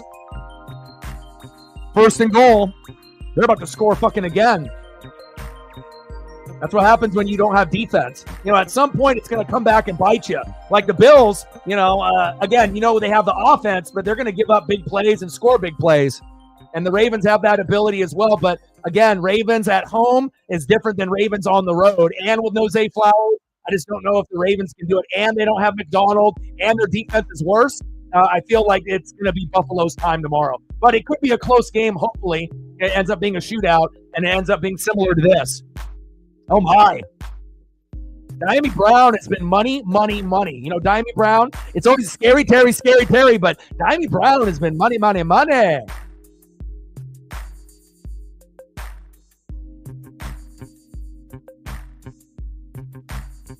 This is one of the best first halves all year.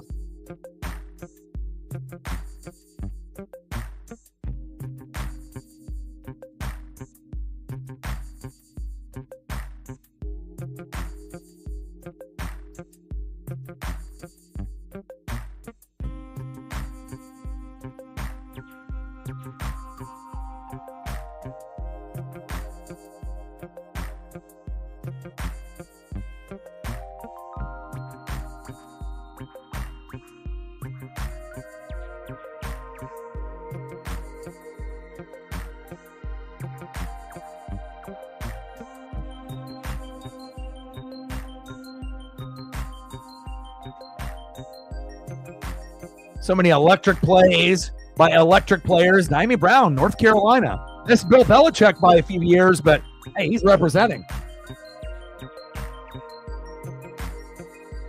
No, I mean, you got to think, Bills don't have a defense. Both of these teams don't have a defense.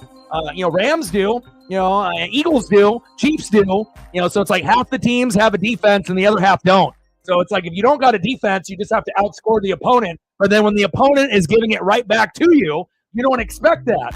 Again, Lions thought this was going to be easy peasy lemon squeezy. They probably respected Jaden Daniels, but they didn't think that he was going to play this good as a rookie. But it shows you, like, you got Robinson, right? You got Scary Terry, right? You got Jaden Daniels. You're getting that surprise play that no one expected, the pick six, right? And he's also got a fumble, Jared Goff. And normally when Goff fucks up, they lose. But again, they're still trying to be able to give you extra. Quan Martin, J-Mo respond with an electric play after the pick six, because we know J-Mo does J-Mo things. And now they're right there to about score again. First down and 6 at the 6, 24-21. Oh, my. Let's go. Like, sub, donate, comment, share. If you haven't smashed that like button yet, please fucking do. Let's go. There we go. Let's hit that algorithm, baby. Take care, Matt. Have a good day. We'll be live tomorrow for Ravens and Bills at 3:30 Pacific.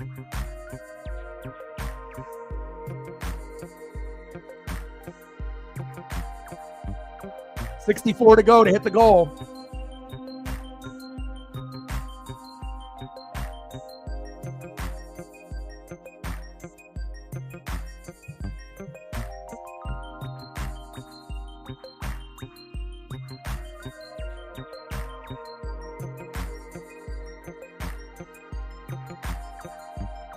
I like the Daniels keeper there, but I want him to bounce it to the outside, not run it right up the gut like a halfback dive.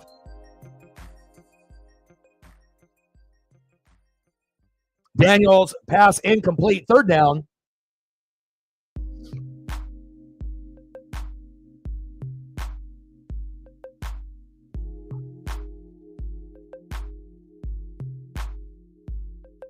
$13 for $19, 237 yards, 1 TD. But if the Commandos are going to win this game, he's going to have to get close to like 80, 90 yards rushing on the ground and get some big first downs in the second half to give him that extra oomph in the lineup.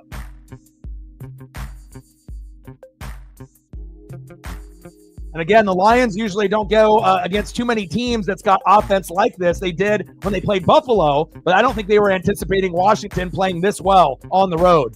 If it's one thing, if they're at home and Detroit is on the road, but it shows you Jaden Daniels is much better than people are giving him credit for. He is going to be a top 5 quarterback sooner than later, where we're going to be talking about Lamar, Jaden Daniels, Jalen Hurts. Hopefully Mahomes will get back into that conversation at some point, but Josh Allen, so it's like you got Lamar, Josh Allen, you got like those top tier guys. Jaden Daniels is going to insert himself instead of being a top 10 quarterback. He's going to be top 5. Third and goal, touchdown, Commandos. So bad it hurts Zach Ertz. Woo, baby. Let's go. Extra point is up and good. 31-21. Nobody's got defense today, baby. Woo.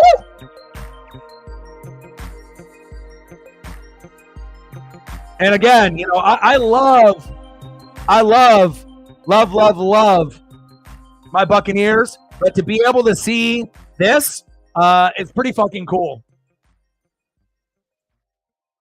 Jaden makes everyone better. And again, not only did they get a franchise quarterback, they got a top 5 quarterback. I mean, that's pretty rare to get someone that good with that kind of coach, Dan Quinn, with Jaden Daniels. And again, the reason I like Jaden so much too is his attitude. He isn't cocky. He isn't in kind of I'm so much better than everyone else. He's a truly humble guy, really easy to root for, makes everyone around him better.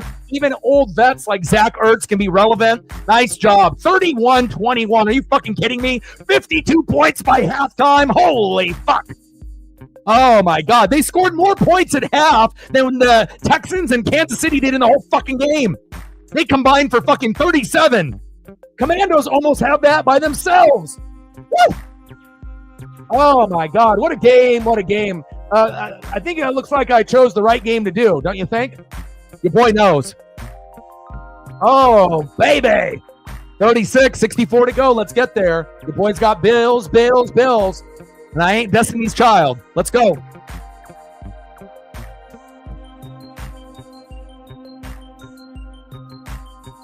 What a game.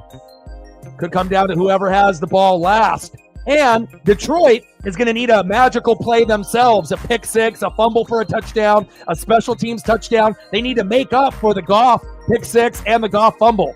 And if you don't get that magical play, you might not win this game. I mean, it's too early right now, and again, it's not like the Lions can't score. They've had pretty much the best offense all year, and they have all those weapons. And again, we're going to have to see if Jared Goff is healthy or if they're going to go with Teddy Bridgewater, and we'll see if Goff can continue to play the rest of the game or not. So, but again, when Goff is money, they win. But when Goff struggles, they lose 90% of the time. They can still find a way to win, but they're going to need some help.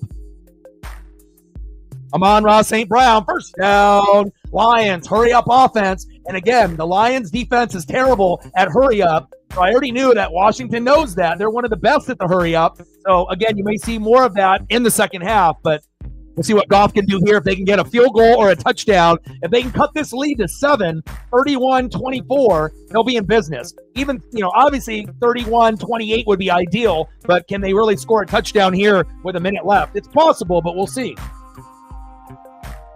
I mean, just because Washington is up right now, we can't get overly excited and think, oh, they won, because you got to think how many of us have been rooting for Detroit, this year to have a good year where we maybe could get Lions-Bills if we want offense, right? Or Lions-Chiefs if you want that route. So, don't turn your back, on a team that you've been rooting for all year just because Washington's playing an amazing first half, maybe the best first half they've ever played, going back to the Mark Rippon era in 1991 when they went to the Super Bowl and won with the fucking Hogs, right? But again, this one looks like it could come down to whoever has the ball last is going to win. But obviously, right now, Washington up 10 makes you feel pretty good that they're going to upset Detroit. But again, we got to see, how the rest of the second half goes. And again, Dan Quinn and Dan Campbell are both going to gamble on fourth down, and that may come back to bite a team in the second half. Booth review. Electric player. Electric player. Electric player. Electric player. Electric player. Electric player. Electric player. Electric today. Electric player. Does it ever stop? No, it doesn't. Woo!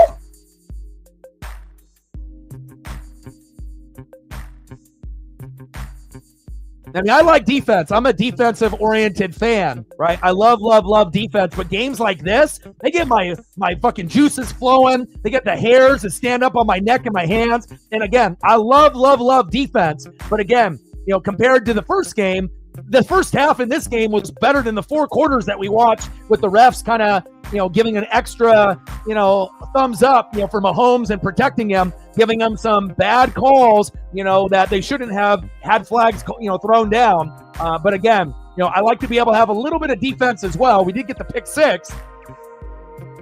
Incomplete pass. But when you get games like this, it reminds me of football like in the 80s and 90s with the Joe Montana and the Jim Kellys and the Boomer Esiasons and, the old school era, And again, we already know that the Buffalo Bills and the Ravens can do something like this as well.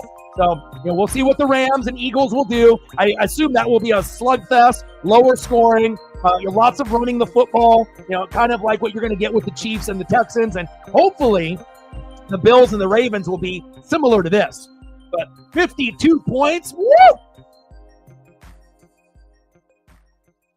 They definitely need to get some more defensive players on both teams, though. 3rd down and 3, hand up off the gut. First down, Lions. And it looks like they're going to get a minimum of a field goal based off Uncle Mo and the momentum. Chief was saying that Shady McCoy and a bunch of other people are stealing Uncle Mo now and putting it on TV. I wonder where they got that from. Stole it from Peter Schrager, stole it from me. Shady McCoy stealing it from me. Okay. Well, at least I know I'm doing something right when they can't come up with something as catchy as that. Come on, Shady McCoy, be better. You're terrible, just like Ichiro on FS1. Terrible.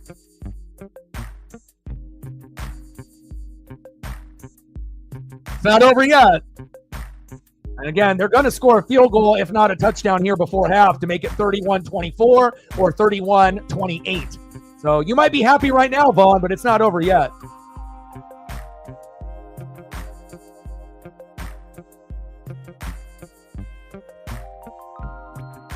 Goff. First down, Jahmyr Gibbs with the chains.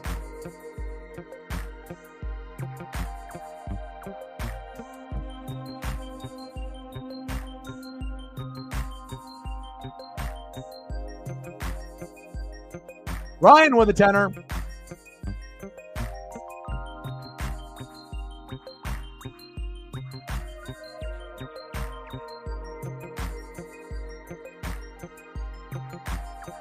Appreciate you, Ryan. Ryan's off the probation. He's ready. Stacks on stacks, racks on racks. Little cactus jack, bang, bang. Appreciate that very, very much. Boys got bills, and taking care of Paisley isn't cheap either. So every dollar counts. It could really help. Thank you so much.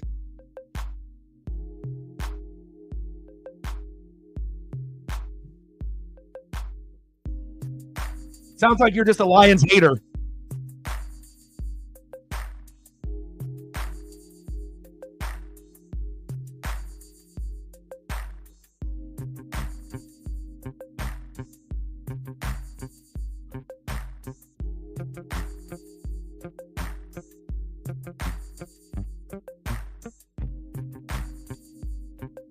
Yeah, they got a 9-14 record, but it's not like they can't win. It's that they just weren't really good, back in the day.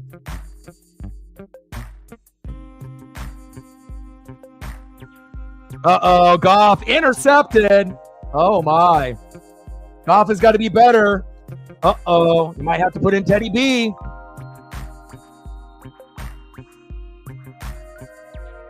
Wow. Big interception. And again, play calling has got to be much, much better.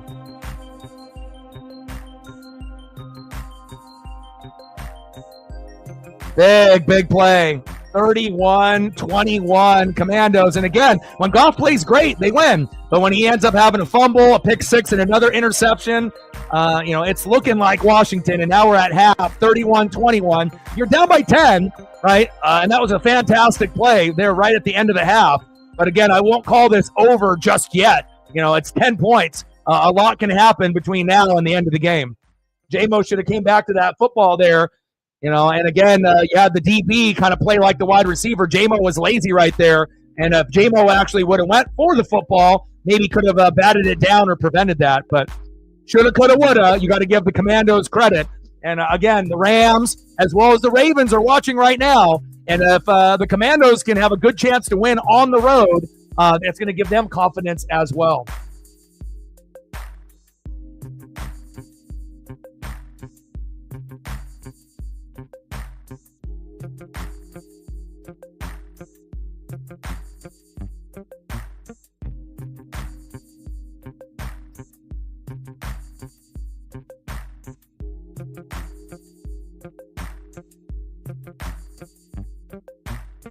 All right, what can I do for photos now for the people that donated? We're at halftime now. Man, that was honestly the probably best first half that I've watched all year as far as like excitement. Now, obviously seeing Goff fuck up like that in front of the fans there in Detroit, not ideal. Fumbling away an opportunity, pick six, and another interception late. They should have been a little bit more conservative there, took the field goal. Then instead of being down by 10, you would have been down 7. But they were trying to go for the jugular, which they've done all year. And again, if you had a little bit more oomph on that throw, it could be 31-28 right now. But we don't really know what's going to happen in the second half. But right now, the Commandos with the lead, will they be able to effectively run the football, bleed the clock out, so to speak, in the second half? And even if Detroit has a little bit of Uncle Mo in the third or fourth quarter, and maybe a little too late, if Washington can keep this pace up, and we might have a huge upset. And imagine if the Commandos win, right? And then let's say you got Eagles-Rams, they probably feel pretty good against both of those teams as well. So you never know what's going to happen in the NFL. Typically, you're going to get an upset at some point, but I don't know if people were expecting this game to be the upset. Because they didn't have a capable offensive line, defense, or quarterback. Come on, Vaughn. How old are you? 15? Come on, my guy. Just because you have Barry Sanders doesn't mean you're going to win it all. It's 11-on-11, my guy.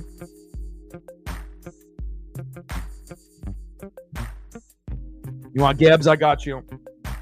And then Ryan, let me know what you want, and I got you too.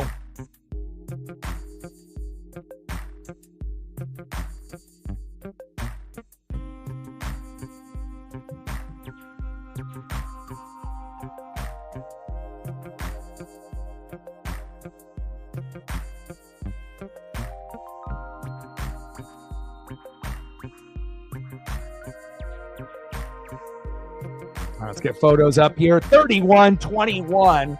Maybe the most spectacular first half all season that we watch. Besides maybe that, Bills-Lions matchup that we saw a few weeks back. But as far as first half, that's probably the best first half in the NFL season in 2024-2025. I don't think there was a better first half for excitement than that one right there. And in the playoffs in the divisional round, holy moly.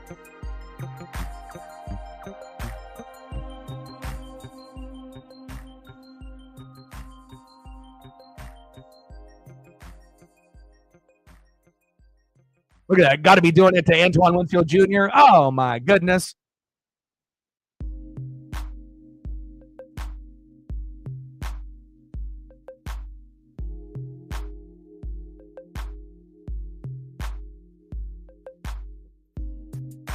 And you didn't really see a whole lot of David Montgomery, which tells me that he's not obviously healthy enough. Because, again, there's been some opportunities where normally you would have him in the game, and they haven't had him in really. So, obviously he's not 60, I don't know what they were thinking that he was going to be, 60%, 70%, but obviously not good enough to be able to get out there. Facts. Yeah, well, Lions don't have a defense. Commandos don't normally have a defense. The Lions don't have a defense. Really, the only teams in the playoff that have defense were the Chiefs, right, and the Eagles. Everyone else was kind of suspect at that position, right? Ravens don't have a D. Bills don't have a D. Rams kind of have a D like the Eagles and the Chiefs, but not as good. But as of late, they played like them. So, oh my.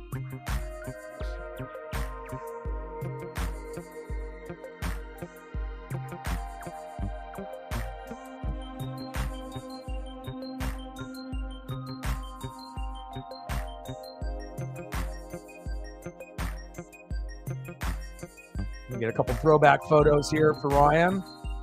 We'll go Keenan Allen, and I can get you some Celtic photos if you want some of those as well.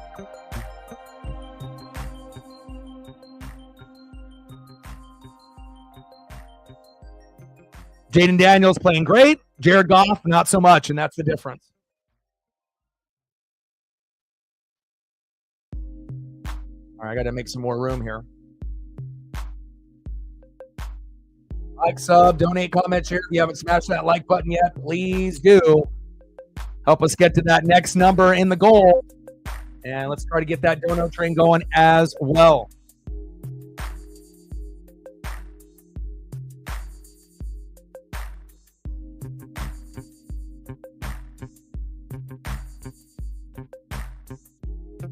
Damn, what an exciting first half. Regardless if you like the Commanders, the Lions, or don't really give a shit about either one, if you want excitement, that was it right there. Wow.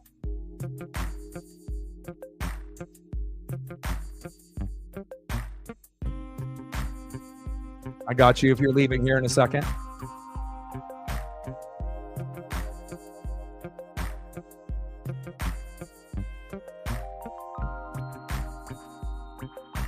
(31-21) Commanders.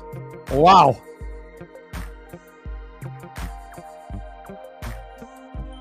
Unfortunately, we're not going to get the same type of scoring in the second half. But, man, what a start.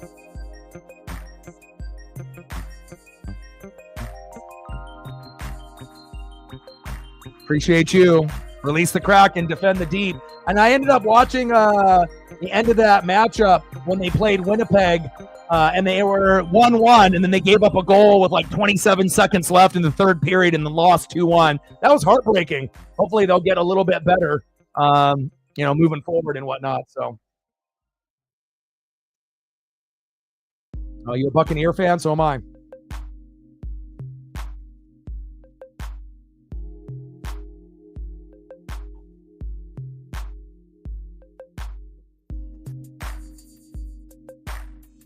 Well, that's what they should have done. But again, on Chicago, you're probably not getting the same type of results, with that offensive line and that coaching staff and whatnot. So, sometimes, things happen for a reason, but again, they would probably go Jaden Daniels or even Bo Nix. But again, Chicago is a hard place. It's got bad culture there. So, with Caleb, he either is going to have to get better coaching around him, offensive line, defense, or we're going to have to wait for Caleb's rookie deal to end and then for him to go to another team to salvage his career. But it's going to be very hard for any quarterback to be good in Chicago. But yeah, of course, if you were going to go back, that's what they should have done. Obviously we know Caleb was good at USC, but he's not Jaden Daniels and he's not Bo Nix. So, again, everyone is going to develop at their own pace, and hopefully Drake May, McCarthy, and Caleb Williams will pan out. But as of right now, Jaden Daniels, Bo Nix, Michael Penix Jr. are the top three, and then the other three need to catch up to the top three.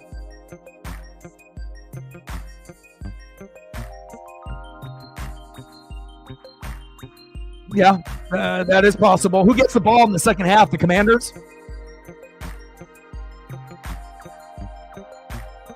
But, Jaden Daniels, won the Heisman for a reason. And again, a lot of the guys that ended up staying later, right, ended up, being more successful. If you end up staying in college for 4, 5, 6 years, like Jaden Daniels, Bo Nix, Michael Penix Jr., you have an edge on the guys that only played minimal football for only a couple years. And it definitely shows. And also, you got to have the maturity. And I feel that Michael Penix Jr., Bo Nix, and Jaden Daniels were the most mature three quarterbacks compared to the other three. Not saying that Caleb Williams, Drake May, and J.J. McCarthy are immature, but they're just not on the same maturity level as the other three, at least at this point in their early careers.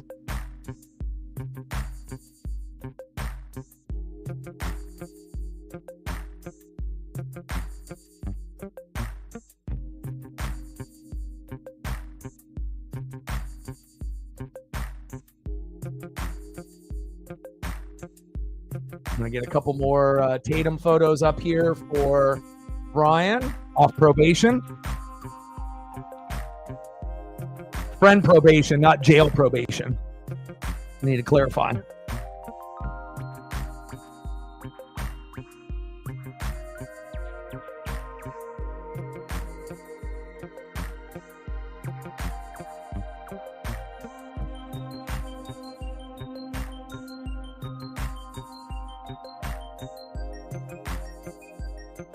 Even though the Thunder and the Cavs are the two best teams, in the NBA, when it comes to playoff time, you can't really count out Boston.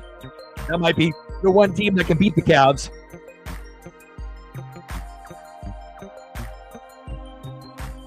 But if you've watched any NBA at all, it kind of feels like the Thunder are going to win it all. They look like the best team in the NBA. Not just based off, record alone, just, what they're getting without, Chet. It's like they're playing so well without Chet Holmgren. It's like, it's going to take a miraculous effort, like maybe SGA to get hurt or something, because again, he's playing better basketball right now than any other player in the NBA. SGA is the MVP.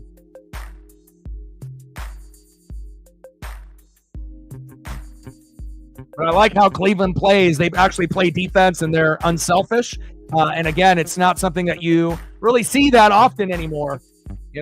Teams that actually play defense, the Thunder and Cavs play D, but even with that being said, the Thunder blew them out. And again, we had the Cavs win a couple weeks ago. Mitchell didn't have a good game. Then they played on the road at OKC. Mitchell didn't have a good game again, and they got absolutely obliterated in the first half, and it was over. I'm not going to do a lot of NBA streams, but we'll do a few here and there. I got to keep up with what's going on in the league. Appreciate you, Ryan.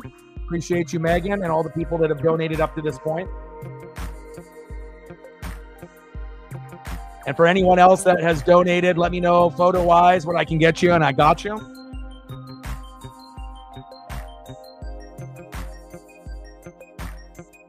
Yeah, and again, NASCAR coming up in February, March Madness for March. We'll be doing some streams like that. Mariner baseball, April till hopefully October. My goal is to do 150-plus games out of the 162, so we're going to have plenty of things to do. Yeah, I got you. It would be the best matchup this year other than your Celtics not being in. I mean, if you've actually watched basketball this year, those are the two most competitive teams that actually play defense and rebound and, play good basketball. Like, especially when the NBA has been kind of hard to watch and whatnot. So, oh, you did? Nice. But SGA is on another level. Yeah, I mean, the only way that the Cavs would do it is if Mitchell plays like SGA. And a lot of the games that I've watched him play, he hasn't been the best player on the court. There's been other players on the team that have been better than him, and he needs to step his game up. Possibly. Maybe some UFL.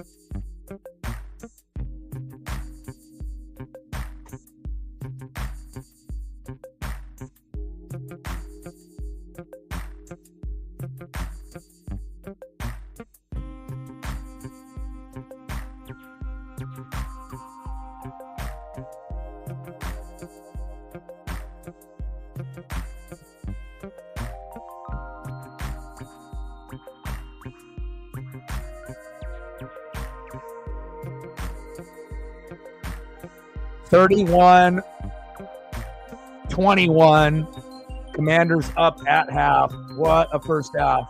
And again, you got to think the Commanders have been bad for like 30 years. They haven't been good really since 1991. So, I mean, if any team is, worth, being able to have a little bit of fun, it's them. And it shows you the Dallas Cowboys. If you ever can get rid of Jerry Jones, this could be you. If you can actually get rid of the bad eggs and, figure it out with the coach and not have, Jerry Jones or Daniel Snyder. And Daniel Snyder never tried to control everything like Jerry Jones. But again, if Jerry just wants to make money, fine. But again, the recipe is on the table, but again, even if he ends up passing away, which, we don't know when will happen, or if he sells the team, if his sons are still in control, the Dallas Cowboys are still going to be the Dallas Cowboys, the same shit, different day. But for the Commandos, they're going to be relevant for a long, long time. Jaden Daniels has turned this team around, and I love it. Got to give Dan Quinn some love, too.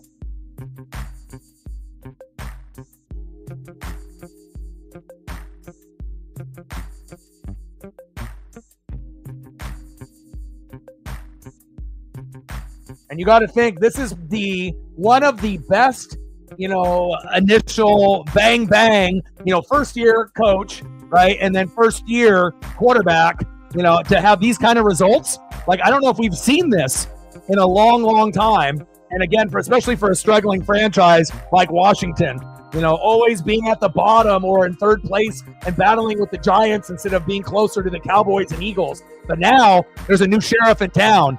And Dan and Jaden are ready to take over.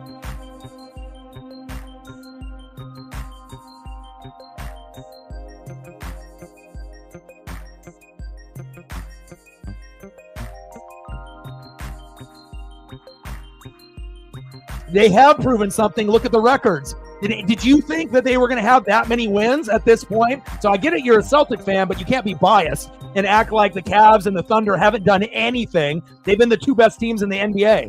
You got to give credit where credit's due and not be a hater, right? Boston still might end up going to the finals, right? But you still got to give credit to the Thunder and the Cavs for playing as good as they have up to this point. I mean, neither team has got 10 losses yet. Come on, my guy. You can give credit where credit needs to be given. Even if it's not your favorite team, it's all right. I mean, one team is 34-6, the other is 34-7. Come on, man. Right? Boston is 29-13. They've already proven that they're better than you at this point, right? Not to say that Boston can't beat the Cavs in a 7-game series, but regardless if you're an avid watcher or an occasional watcher, they have proven already how good they are. Come on, my guy. Give credit where credit needs to be given. It's okay.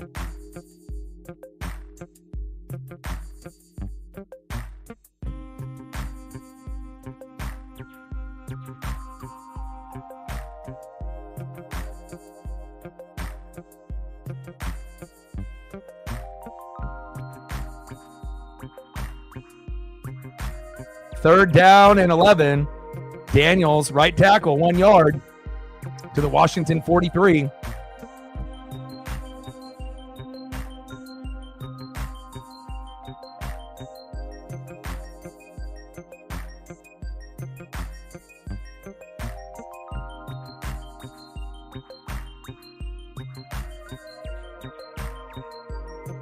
Daniels incomplete to Diami Brown. Penalty decline, 4th down and 11.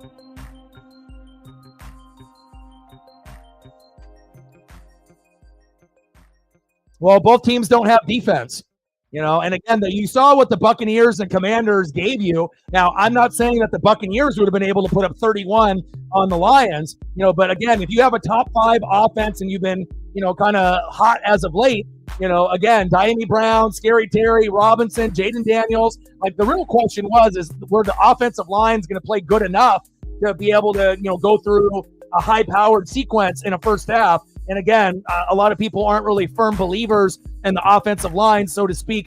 For Detroit, yes, Penei Sewell, Ragnow, but for Washington, not so much. But again, if the offensive line was terrible for Washington, they wouldn't have been able to put up 31 in the first half. Both teams don't have defense, and that's very clear. But again, they'll play in spurts from time to time. Washington with the punt.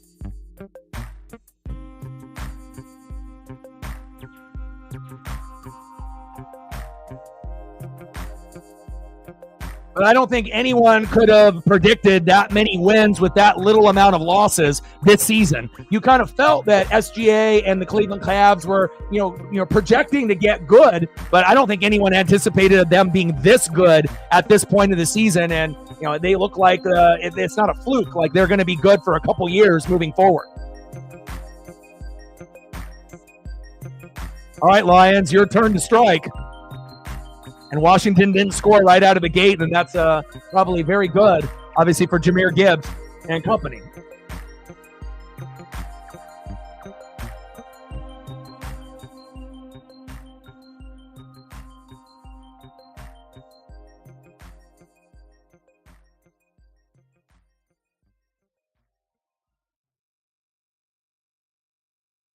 We haven't shown any photos about Jared Goff, but maybe if we do, he'll play a little bit better to make this game a little bit more interesting. Goff in the Goffense, baby.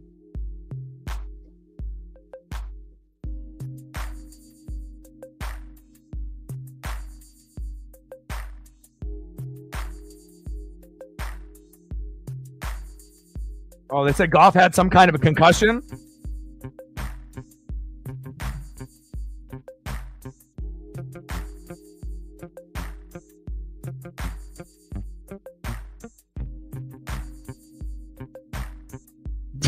David, Lions couldn't stop David Peterman right now.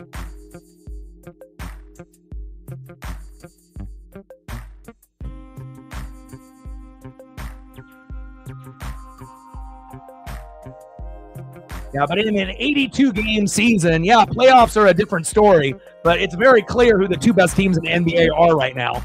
And it's okay if you're like the third best team or fourth best team. Obviously, you're going to have a chance to beat Cleveland and represent the Eastern Conference, but they haven't looked as good as previous years' teams for the Boston Celtics. They don't have that same kind of aura about them. They're still good, but they're not as good as Cleveland or OKC this year, where it looks like they have taken the next step. But we obviously know, Boston is a quality team, but again, they just don't have the same aura as they did a couple years ago. I think that's a fair statement. It's not saying that they can't do it, but they just don't feel like the same type of team that they had a couple years ago when they were, the team. But again, we'll see what happens in the playoffs. But definitely there's been a power shift in the power rankings in the NBA as of late, especially this season. 31-21 Commanders. Goff incomplete to Sam Laporta. 2nd down and 10. If they had Montgomery playing, maybe things would be a little bit better, but obviously not healthy enough to go out there.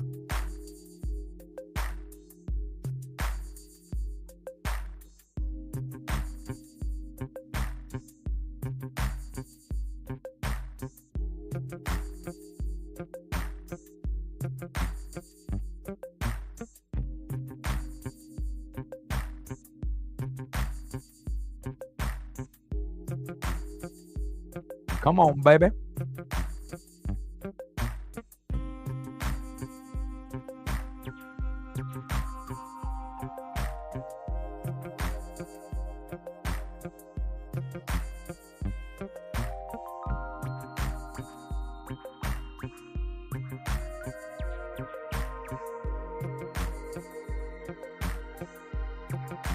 Montgomery up the middle there. 8 yards, 3rd down and 2.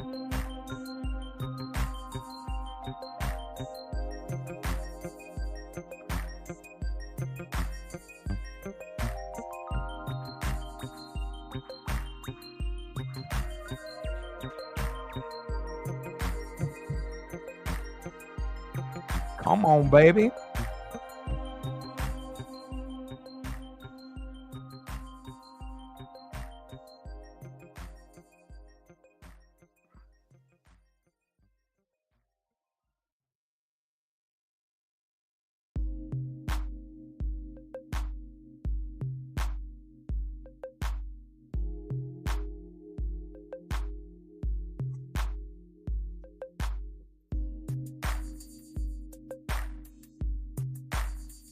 Good defense there.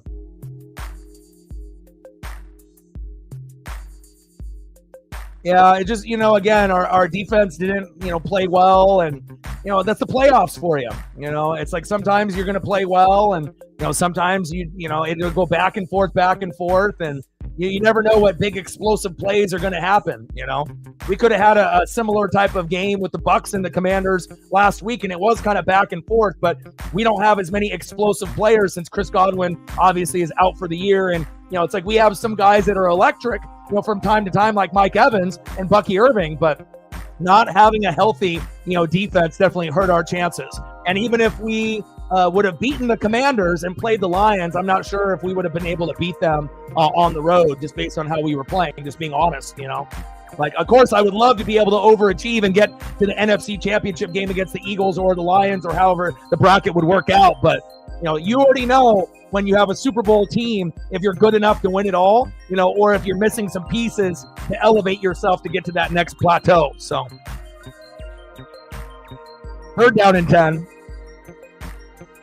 Gibbs for just a yard.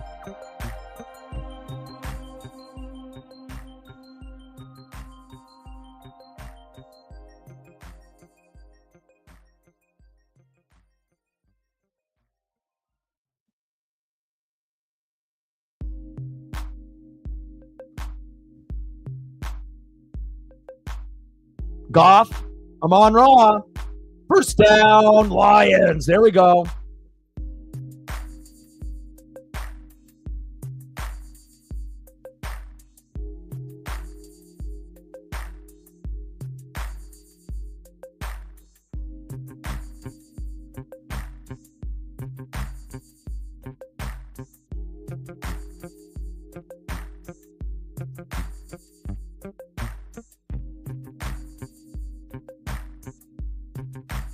They need to get in the end zone or at least a field goal here. Get this man the ball.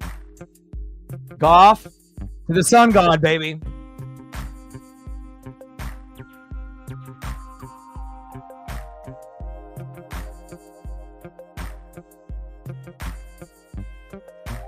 Incomplete to Gibbs, 2nd down and 10.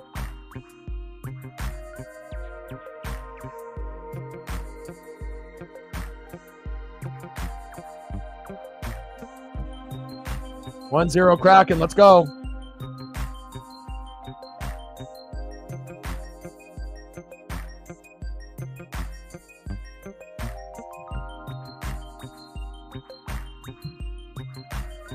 And you can say that, you think the team is coasting, but in your gut, do you actually think that your team can win the championship this year? Because it doesn't look like it. Just being honest. Like, no one has ever said, oh, the Celtics are winning the championship this year. Like, no one has said that. So you can say, oh, they're coasting, but at the bottom line is they're not as good as they were a couple of years ago. I think it's pretty clear, coasting or not. We'll find out as we get further along, but if I had to put money on it, that if the Celtics are going to win the championship this year or not, I probably would say no, not to shit the bed for you, to say they don't have any chance. They have a chance. They're one of the top 5 teams that could, but I just don't feel that they're going to do it this year. Doesn't feel like, they have enough this season. But we'll find out.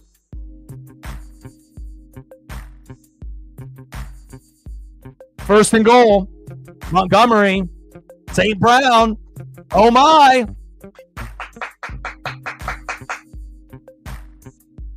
Here we go. First and goal at the Washington 7. Yeah, and they're going to get a TD here. I mean, when I look at teams, I want to see unselfishness, and you got to see who's taking that next step. And we already seen Jaylen Brown and Tatum, a couple years back, they went from here to here. But now you're starting to see like SGA was like good, but now SGA is like the most unstoppable player in the NBA. Like if you watch any NBA and you watch them play, it's pretty clear off the dribble, no one is better than SGA this season. He is the best player in the NBA right now. And I don't even watch every single game, but I watch enough to know. St. Brown, woo! 2nd and goal.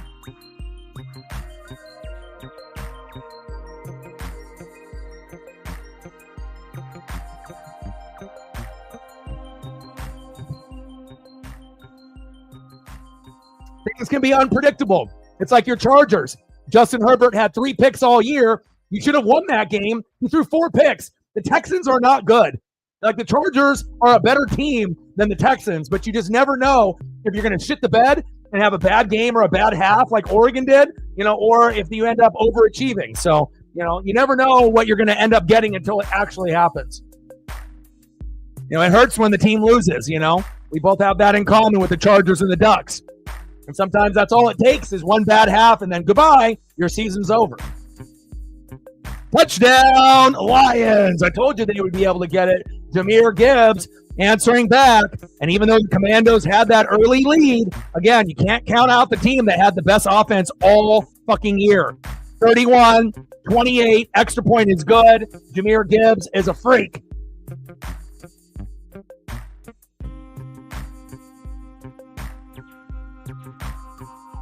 $54 to go. Great game. And you got to think, I'm not biased. I call it how I see it, with the, Mahomes getting the special treatment. Again, some Chief fans are going to be defensive, right? But again, if you watch that game, how many penalties were called for Mahomes that shouldn't have been called, right? We've seen at least 2 or 3 that were horrible calls that ended up leading to first downs. They were going to win the game regardless if the refs helped. But that's kind of the thing. We don't want to see the refs have favoritism for Mahomes like they did for Brady, right? And again, it's just a part of the game when you're a superstar. You got to get the benefit of the doubt when you're Jordan, you're Kobe, you're Brady, you're Mahomes, and people want to say, oh, it's rigged, it's rigged, it's rigged, but again, the calls that Brady got compared to what Mahomes is getting are completely different. Facts. That's why people are, upset or want to be able to see someone else because it's the type of calls that they're getting, right? Where it's like, oh, helmet to helmet, or something like that, and it wasn't. It's like, one penalty like that can change everything. Facts. Yeah, well, he's not healthy. That's why he's not out there. Because think about it, if Montgomery was healthy, they could have a nice 1-2 punch, even if the Gibbs is the 1 and Montgomery is the 2, but he's not healthy right now. 7 more likes to 30. But again, I'm always going to be honest. I'm not going to be biased. If my teams are good, you're going to know it. If my teams are bad, you're going to know it. I'm not going to give any favoritism just because they're my favorite players or my favorite team. I'm always going to call it right down the middle. What it is what it is. And you don't get that out of any other channel, on YouTube or on TV. There's always a narrative or an agenda. I'm just going to tell you what everyone else is thinking, even though some people are afraid to say it. 1-0, Kraken. Let's go. 31-28, Commanders. Let's go. 54 to go. Who scored the goal for the Kraken, Megan? I'm going to have to look it up. I can't wait. I can't wait. Schwartzy. Kemp scored and then Schwartzy, huh? Assisted by Kako.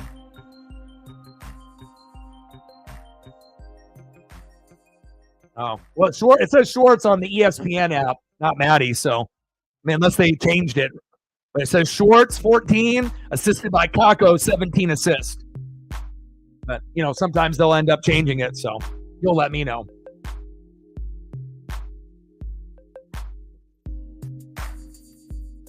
Yeah, Yeah, I mean, I think a lot of people, want to see him do well. It's like he doesn't have to be your favorite quarterback. You don't have to be a Duck fan. But again, they went to the playoffs year number 1 with Harbaugh. And again, you're not going to necessarily go all the way or make the AFC Championship game. Imagine if Harbaugh didn't come to the Chargers, we're probably going to be wasting the best years of Herbert. So again, Herbert is always going to be one of those guys that's going to be overlooked. You're always going to have Mahomes. You're going to have Lamar. You're going to have Josh Allen, Jaden Daniels. You're going to have a lot of guys ahead of him.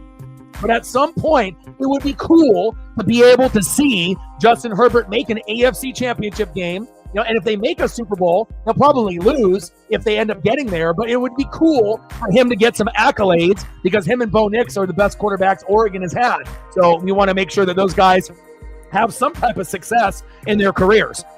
And again, it shows you how important coaching really is. I mean, Herbert has had the worst luck, having Anthony Lynn and Staley. Those guys are fucking garbage. Those are literally 2 of the worst that are in the NFL at that time. So, to be able to go through a different coordinator or coach every fucking year, what do you expect? But now they got a guy that if they build the O-line more, get better weapons other than Ladd McConkey, right, who's great, right, build the defense up, maybe Harbaugh can get that team to an AFC Championship game and not waste Herbert's prime. And that's all. I mean, that's what we want to see as fans, right? We want to be able to see guys, get to that level, right? And obviously, if you have a coach, that will definitely make it a lot easier. Facts.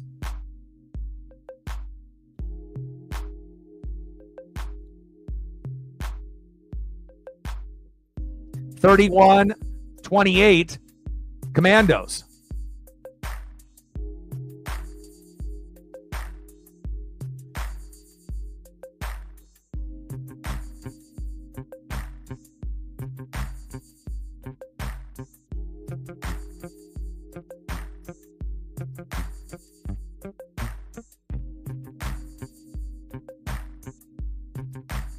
Let's go. Just they can't lose at the end. I was invested, and watching. It was 1-1 in the first, 1-1 in the second, 1-1 in the third, and then fucking Winnipeg scored with 27 seconds left. I literally ripped my hair out, but then I realized I didn't have any to rip out. It was frustrating. I had to scream out loud, no, but that's what happens sometimes, right? We've seen it, in hockey and in sports where, you're hanging around with a team that's much better than you, and then it just so happens they end up getting a goal right there at the end. That was soul crushing for me. But again, when you have, favorite teams, it's not going to be easy peasy lemon squeezy for all of your favorite teams all the time. Sometimes it's going to be rough. Being a Kraken and Blazer fan isn't easy when they're both bottom 5 in their sport, but we can have hope one day that they can not be bottom 5 and then they can be a playoff team one day, hopefully. 31-28 Commandos. Lions need a big defensive play at some point in the second half. But will they be able to get one? I used to have really cool hair back in the day. Like if you ever watch anime like Dragon Ball Z, and long bangs, the spikes, slick back. I used to have the hair, man. I'll show a picture one of these days. Robinson, minimal gain.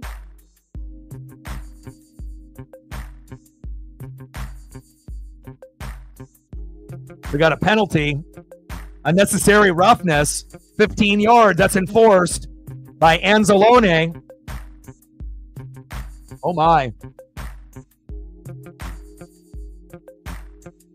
Pashal on Jaden Daniels.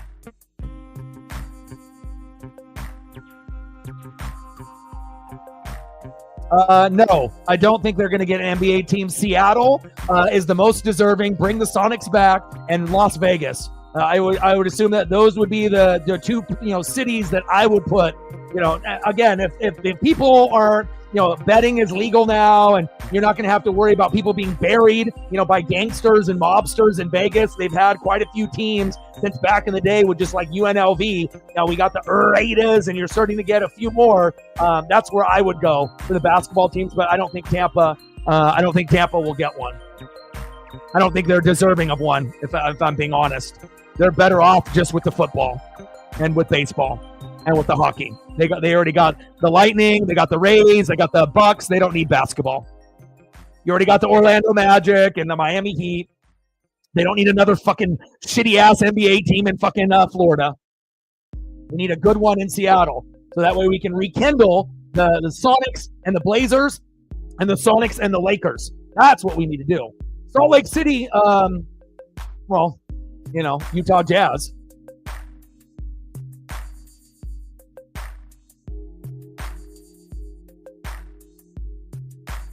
Robinson, just short of the marker. Two yards, first down, Washington. On the Detroit 24.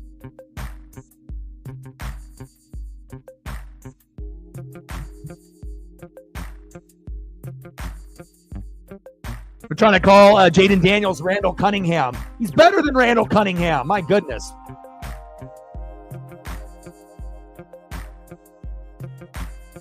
Move the chains.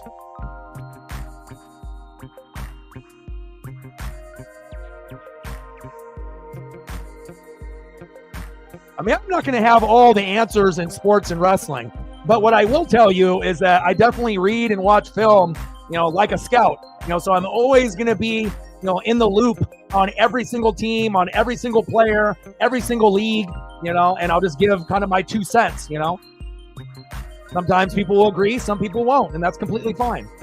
Nobody's going to be right 100% of the time, but I will be more prepared than anyone else based off the research and the energy that I put in to my craft. Good defense there by the Lions. Yeah, because Acho's a fucking idiot, just like everyone else on FS1. Everyone is sleeping with each other, right? Trying to get higher in the business with Joy Taylor or Skip. FS1 is a shithole. Again, nothing that Acho says is it's not even worth listening to. Like, again, I think that as much as I don't like Stephen A. and a bunch of these other guys, Acho might be literally the worst in sports. That's how bad he is. He makes my ears bleed when I see his photo, not even when he talks. Fucking terrible. Like, what the fuck? What kind of fucking accolades has Acho done? What records has he been, what records has he broke for him to be able to criticize players that are much better than him? Just because you played in the NFL doesn't mean that you deserve the right to have a microphone. And that's the problem with a lot of these former NFL players. They think that they're just as good as a streamer or as good as someone on the microphone, like a Tony Romo or a Jim Nantz or a Gus Johnson or a Joel Klatt. Guess what? Just because you played in the NFL doesn't mean you know the NFL. And obviously a lot of these guys are not smart. They're just reading off a teleprompter. They're lazy. They have horrible takes. If you want to get dumb, you can watch FS1. But unfortunately, it's not just FS1. It's ESPN and every fucking show now. Diami Brown going cray-cray over here. Captain, $4 holla. Stacks on stacks, racks on racks, little cactus jack, bang, bang. I honestly feel you can get more information that's correct on YouTube. Not just with me, but other YouTubers that put in the work like me, with reading and film study than you can on a major network. Again, Good Morning Football and Pat McAfee aren't the same as what they were, and those were the only two that were kind of watchable to me, as far as shows and information is concerned, but both have dramatically went downhill compared to what they used to be. Nick Wright is a douchebag too. I mean, all those guys are fucking DBs. They're all fucking biased. Either the production managers tell them to say that, Cowboys are going to win the Super Bowl, and they say things that they don't believe, and they just have to do it to argue. But the matter of fact is, arguing about sports is dead. Nobody wants to watch 2 or 3 or 4 people sit in a fucking circle and argue about the Cowboys winning the fucking Super Bowl. Like, people want to actually hear about information, stats, analytics, things that are actually true. And that's what you get on YouTube with me as well as others. But again, the whole arguing, and the first take and all that shit is dead. Again, like, it might have worked years ago, but again, sports fans want more, and that's not what they want. ESPN used to be good with Stuart Scott when they actually showed highlights and they were good. They're not watchable anymore. You have to get in with the times. TikTok, is about to more than likely be gone because the Chinese have everyone's fucking information and they're afraid of that. And now you get these other TikTokers downloading another, a Chinese app that's going to have all their information as well. And again, I never, signed up for that, and I'm glad that I didn't. And again, I feel bad for a lot of the creators, on that particular app. Sounds like Trump is going to try to ask for like a 90-day delay and whatnot. And then maybe you'll get someone rich like Bezos or Elon Musk to buy it and maybe merge it with Twitter/X to save the platform. But again, not every platform is created equal. I mean, if you want dumb content and a bunch of dancing and you don't want to learn anything, fine, you can go there, but again, there's a lot better apps that are out there that you can actually learn something instead of, the bullshit app. You can actually get better information and learn things on YouTube, Twitter/X. Those are my two favorite. Those are the ones that I use the most. Not really a big Facebook guy, not really a big Instagram guy, definitely not a TikTok guy, never will be. And again, not every app is created equal. That's facts. Let me know what you want to do for photos and I got you.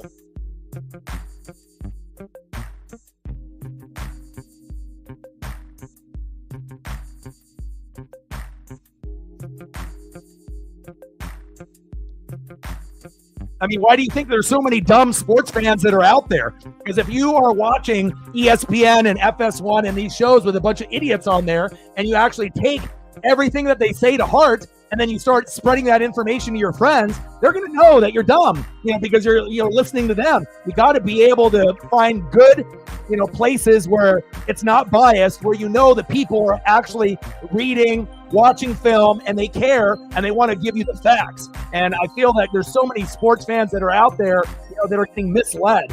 But the smart ones, end up finding channels and other places that actually have good information, and that's what we want. We want real, genuine information and opinions. Jaden Daniels on 4th and 2, first down, Commandos. But I literally can say with full confidence, there's not one location on TV or podcast, that can give you better information than places on YouTube. I really feel that YouTube, you're going to get more quality than anywhere else. That's facts. Not just here, but other places as well. Jaden Daniels trying to get them here into the end zone. Even 3 will help here. Yeah, but the age of sports talk is dead.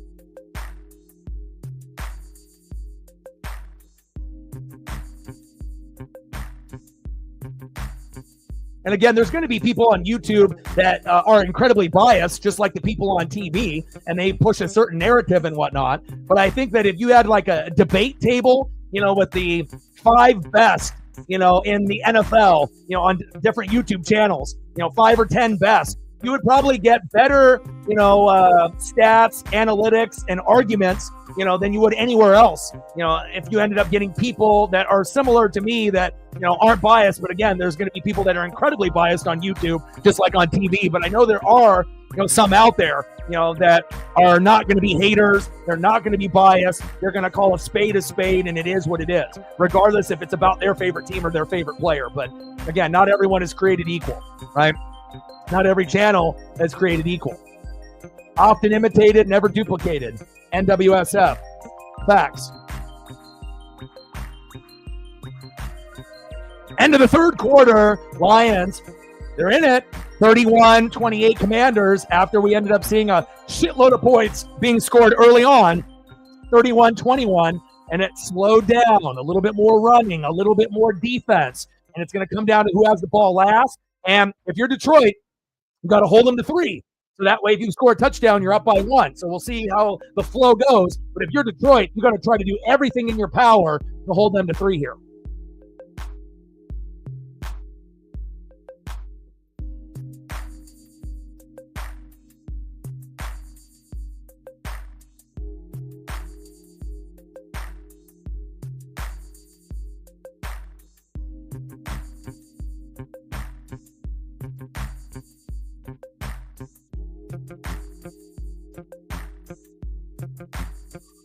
Seven more likes to be 30. Let's get there, baby. If you haven't smashed that like button yet, please do. Now we're at 24. 6 more to go to 30. Let's try to get there. Playoff football, baby.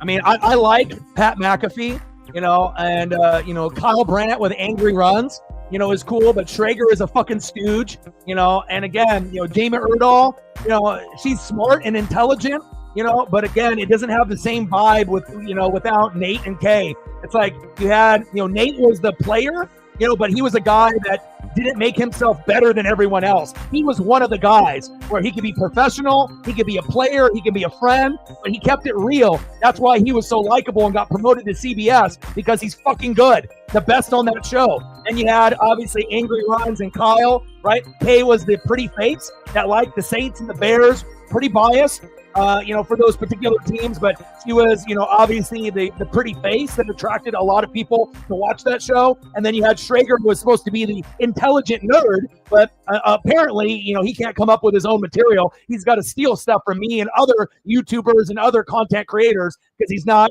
smart enough to come up with his own catchphrases and nicknames. And that's kind of how it goes. Even Chief was saying that Shady McCoy on fucking stream yesterday was stealing Uncle Mo. And it's kind of flattering when you can come up with something that these other people are using in TV broadcasts and on their shows, but again, they're never going to take credit. They will always take credit for it. They're not going to give credit to where they got it from. Facts. 31-28, Commandos, Lion defense. They don't got one, but they got to step up big here and hold them to 3 if possible. But let's see if they can. Daniel short right for no gain to Zach Ertz, 4th down and 2. Do you go for it here, right? Or do you kick the field goal? This will be very interesting to see how aggressive that they get. They like to go for it on 4th down. But what do you do here? Do you turn into Dan Campbell and you go for it and say, fuck it, because this might be the only way that we win? Or do you kick the 3 and try to hope that the defense plays, pretty good, and like they did in the third quarter? Third quarter, Lions and Commandos defense was pretty good. First half, terrible. What are they going to do here? Because these are the type of decisions that help you either win the game, and again, if you don't get it, it's almost like a deep punt, right? But again, they're going to go for it because that's what they feel that's the only way they can win. If they go for field goals, they're not going to win. They'd rather go for the 6 or nothing and then try to help, play the field position game. And what happened? Too many men on the field. Wow. Unbelievable. What a fucking dumbass. Fuck, man. Are you kidding me? Are you just giving the game away, Detroit? You fucking idiots. 12 players on D, you fucking morons. Now they're definitely going to score. And again, these mental errors might cost the Lions a game. Oh, boy. Detroit, what are you doing?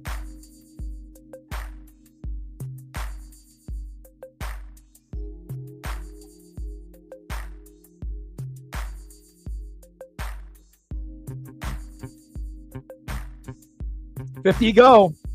We're halfway there.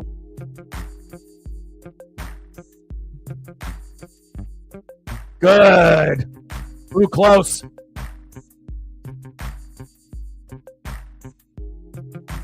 Second and goal. There it is. Touchdown, Brian Robinson. And it feels like, that was a drive that they needed to hold the Commanders to 3.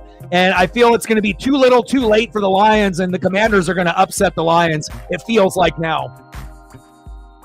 They needed to hold them to 3 on that particular drive.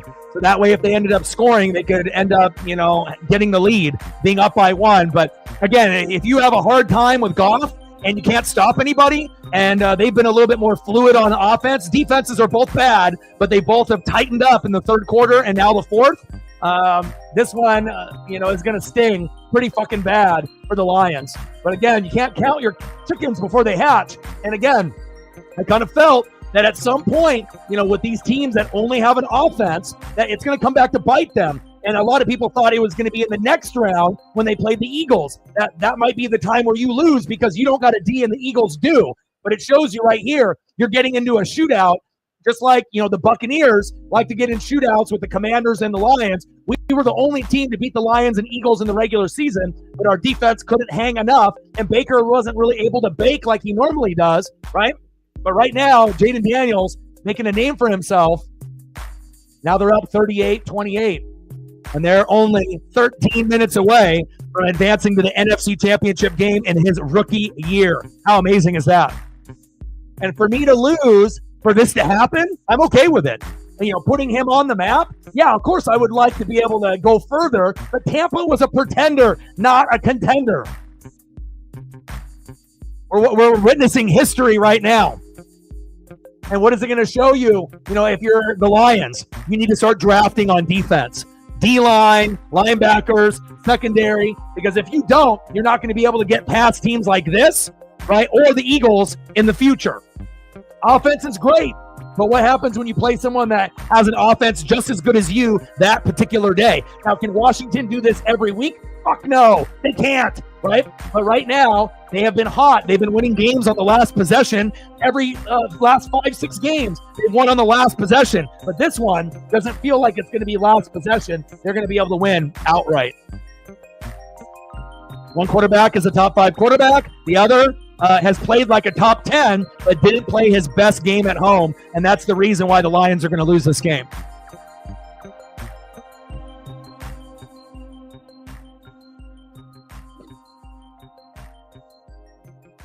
Nice. I'm not really sure if you're going to say there might be for real. It's a game in, game out basis. But if you go back and look at their last 5 or 6 games, every game has been close, kind of like the Chiefs, where it's just like, they had to win on the last possession and they've stepped up. So really what it's showing you right now, right, that this guy is much better than people are giving him credit for. Bo Nix is great. Michael Penix Jr. got a couple starts late, right? Caleb struggled. Drake May struggled. J.J. McCarthy was out. But you're literally watching a top 5 quarterback. Again, he can put him in the top 10, but he plays like a top 5 when it matters most. And again, it's an exciting thing to see. Washington obviously got a gem. And again, Chicago, if you would have got Jaden Daniels, you wouldn't have been able to do this. Again, sometimes it has to be the right place at the right time with the right coach. And again, certain locations are kind of dumpster fires. And unfortunately, Chicago Bears are one of them. And I'm glad that, Daniels and Bo Nix didn't go there. They ended up going somewhere a little bit better, but they still got a ways to go. But it shows you, Jaden Daniels is the closest thing to Lamar Jackson that we've seen, and he might end up going further than Lamar this season. Like, Lamar's got a chance, but they got no Zay Flowers. They're on the road. It's going to have to be an amazing game for them to beat the Bills, which is not impossible, but it's going to take a lot for them to do it.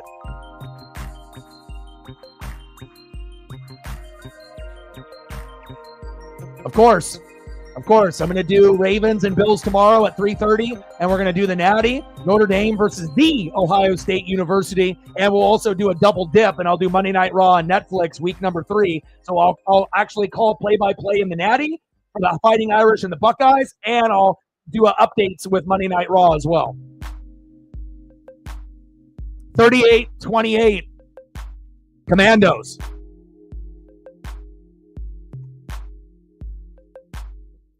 Yes. Didn't have that much success in Atlanta, but again, right quarterback, right supporting cast, right ownership. Bye-bye Daniel Snyder. And again, they haven't been good since 1991, and they got more wins, obviously in this particular season, going all the way back to 1991. If there is a team that deserved some type of success, it's them. Goff.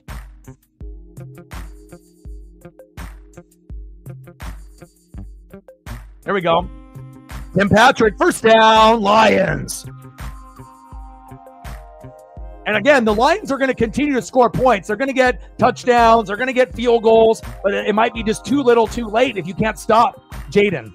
And that's what it kind of feels like. You're going to be able to score, but so are they. And then, if you're already down by 10. So if you cut it down to 3 and they score again, you're down by 10 again. So at some point, the Lions are going to need that pick 6, that fumble for a touchdown. And nothing has really told us that it's going to happen in this game. They're kind of playing in shock right now. J-Mo, intercepted, stupid-ass play. And again, if you're going to play like that, there's a flag on the play, but if you're going to play like that and you're playing desperation ball where J-Mo is throwing, yeah, you're cooked. This season was a failure. You're supposed to lose in the NFC Championship game against the Eagles or in the Super Bowl, right, against the Chiefs, not against the Commanders in this divisional round.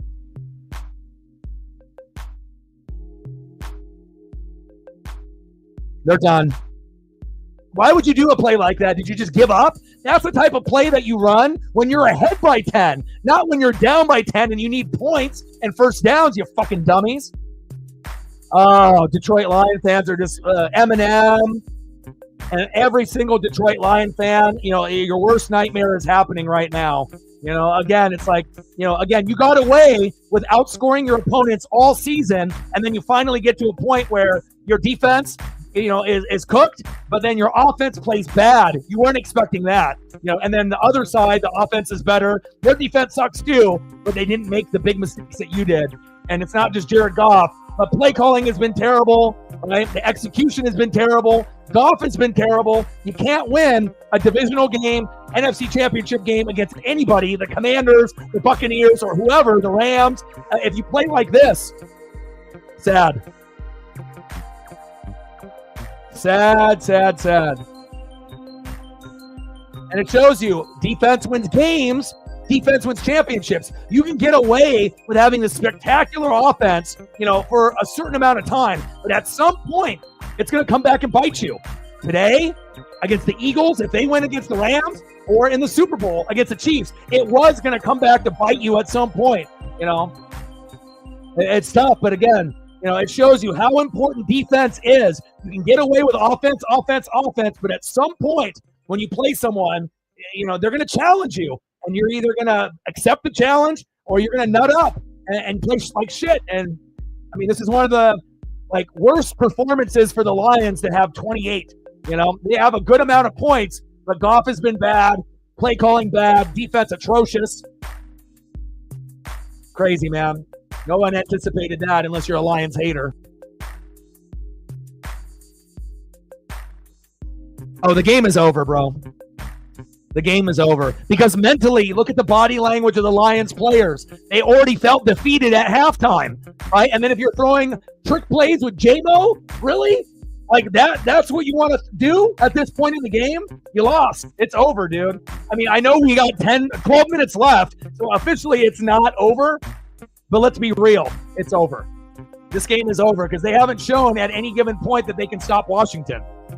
The only way that the Lions can make this interesting is if they get a pick six or a fumble for a touchdown or a special teams touchdown. That is it. That's the only way that this game ends up being interesting. But, I mean, does it really feel like Detroit has the personnel to do that? And obviously Washington being ahead, Jaden is going to be smarter with the football. They're going to run the ball, bleed the clock, because that's what good coaches do, right? Oh, my, oh, my, oh, my.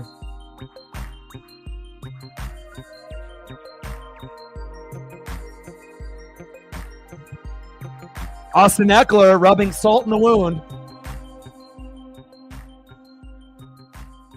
Bro, you got to think, there's a lot of streamers and content creators, that are lazy, that go to other channels to see what other people say, that do the hard work, but the amount of film and the amount of reading, again, I've been watching sports, since 1985, since I was 3. I'm going to be 43 this year. I got 40 years of being a collector and watching sports and wrestling. And obviously when I was young, I didn't understand everything until obviously I got a little bit older, but I had some good people, that kind of showed me the way. And that's what you do. Good teams are going to find a way to bleed that clock out, especially when you have a 10-point lead. Is Jaden still going to throw the ball at times? Yes, to move the chains. But again, if you can get away with pounding the rock, Robinson here, Eckler here, screen pass here, draw here, counter here, dive here, that's what good teams do. Good teams find a way to win. Bad teams find a way to lose. And a lot of times history repeats itself. You just have to pay attention. That's why I feel my ESP is so good, because I've seen this scenario before, with other teams playing. You just have to pay attention. Look at Daniels. With the effort. First down, Washington. What a fucking G. People thought, oh, he's a top 10, top 12 quarterback. Guy's playing like a top 5 quarterback, and don't be surprised at one point or another if he's in the MVP candidacy. He's going to be an MVP candidate, sooner than later. He's that good. He's like Lamar. And it shows. It's just no one accepted or thought that he could do it in his rookie year. Even though he won the Heisman and was great at LSU, it's very rare for a coach and a quarterback to have this success, in year one. So Washington ain't a fluke. They're going to be here for quite some time. And they don't got any answer for Scary Terry either if they go with a bubble screen. At some point or another, you go screen past the Scary Terry. Good night. Flag. Delay a game, but that'll be okay.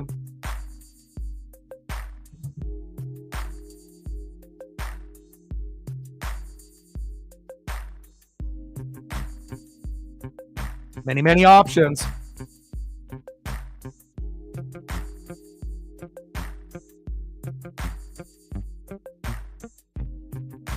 First down and 15. McNichols for 3, second down and 12. Take care.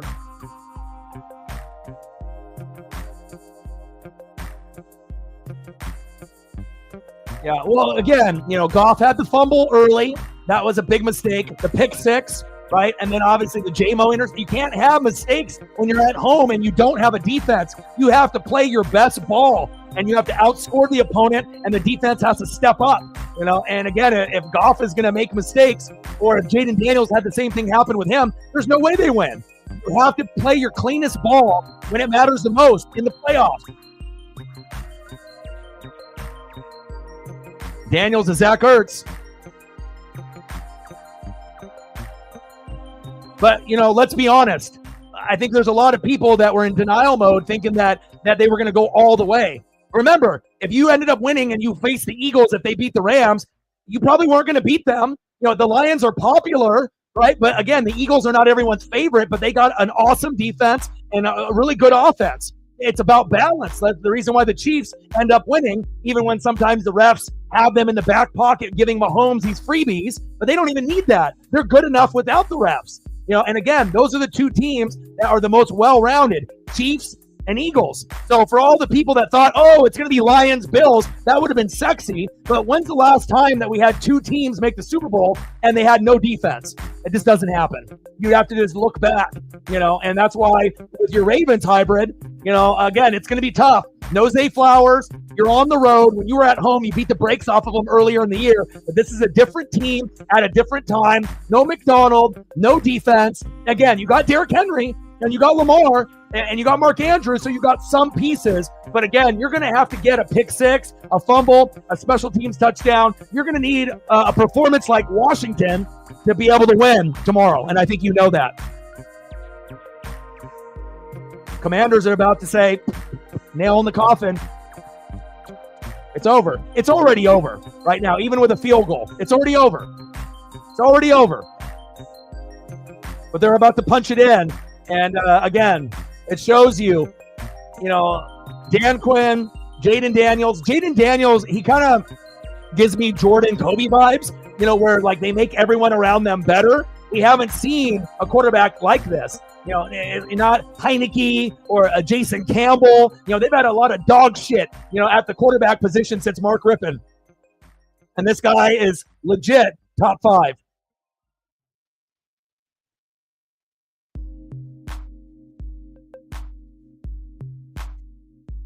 Touchdown, Commanders, and it's over.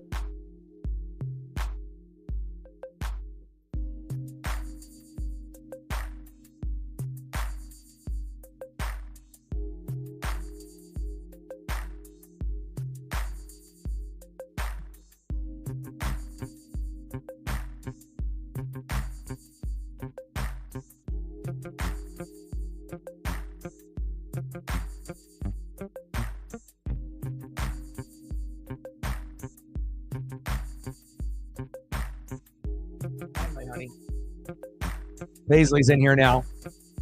She had a feeling when the blowout was about to happen.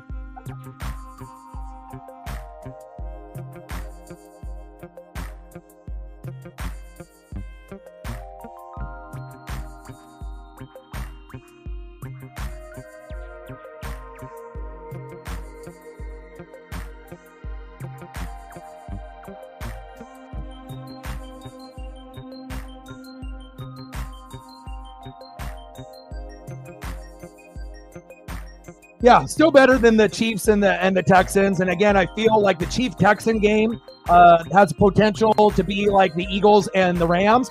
Eagles have a good defense. Rams have a pretty good defense, and they've been hot as of late. But if they have to play in cold weather or the snow or the rain, the Rams can't do that. They got a terrible record with Stafford, like 1-6, in cold weather or snow. So again, they still have Puka, Cooper Kupp, Kyron Williams, but Phillies fans are going to will them to that victory, even if they end up kind of keeping it close in the first half, just like the Texans did with the Chiefs. But the same type of score is what I expect in that game. And then obviously in the Bills and the Ravens have a shot, and I know Hybrid is wanting it, but again, you don't have a defense, neither do the Bills, right? But you're on the road. For the Ravens to win that game with Derrick Henry and Lamar, you have to be at home, so that you have to have the best record. You have to have home field advantage. And if you don't, this is what's going to end up happening, where you'll be close, but I don't think the Ravens are going to be able to win on the road.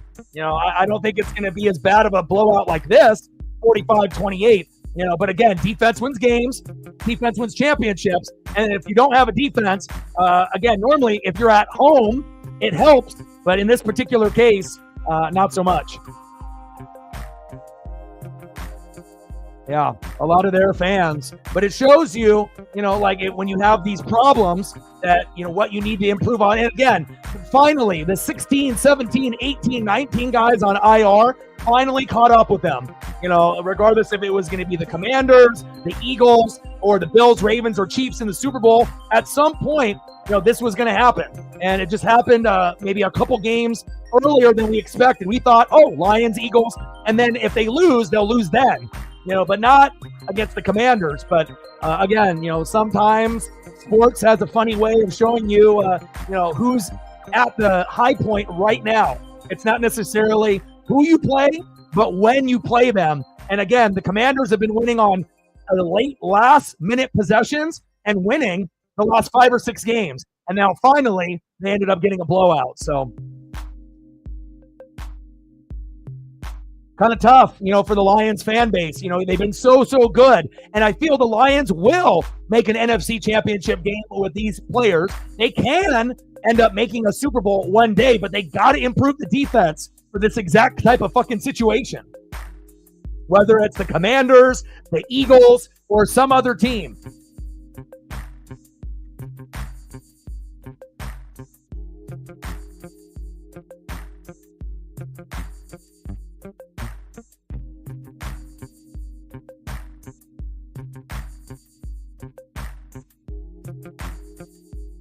No one anticipated Jared Goff playing one of his worst games of the season. If he played well, this doesn't happen.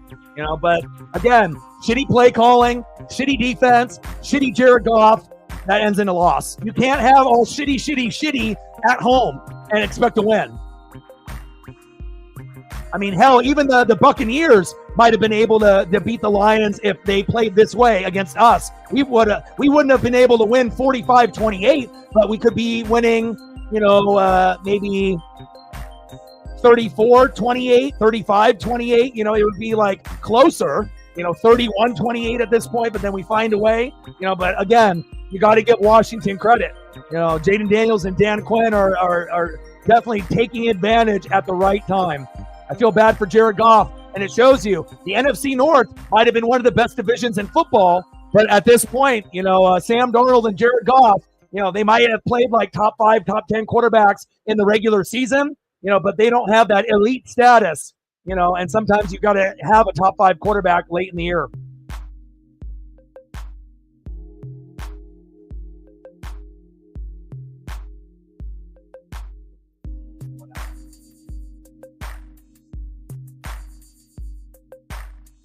Paisley couldn't even watch anymore.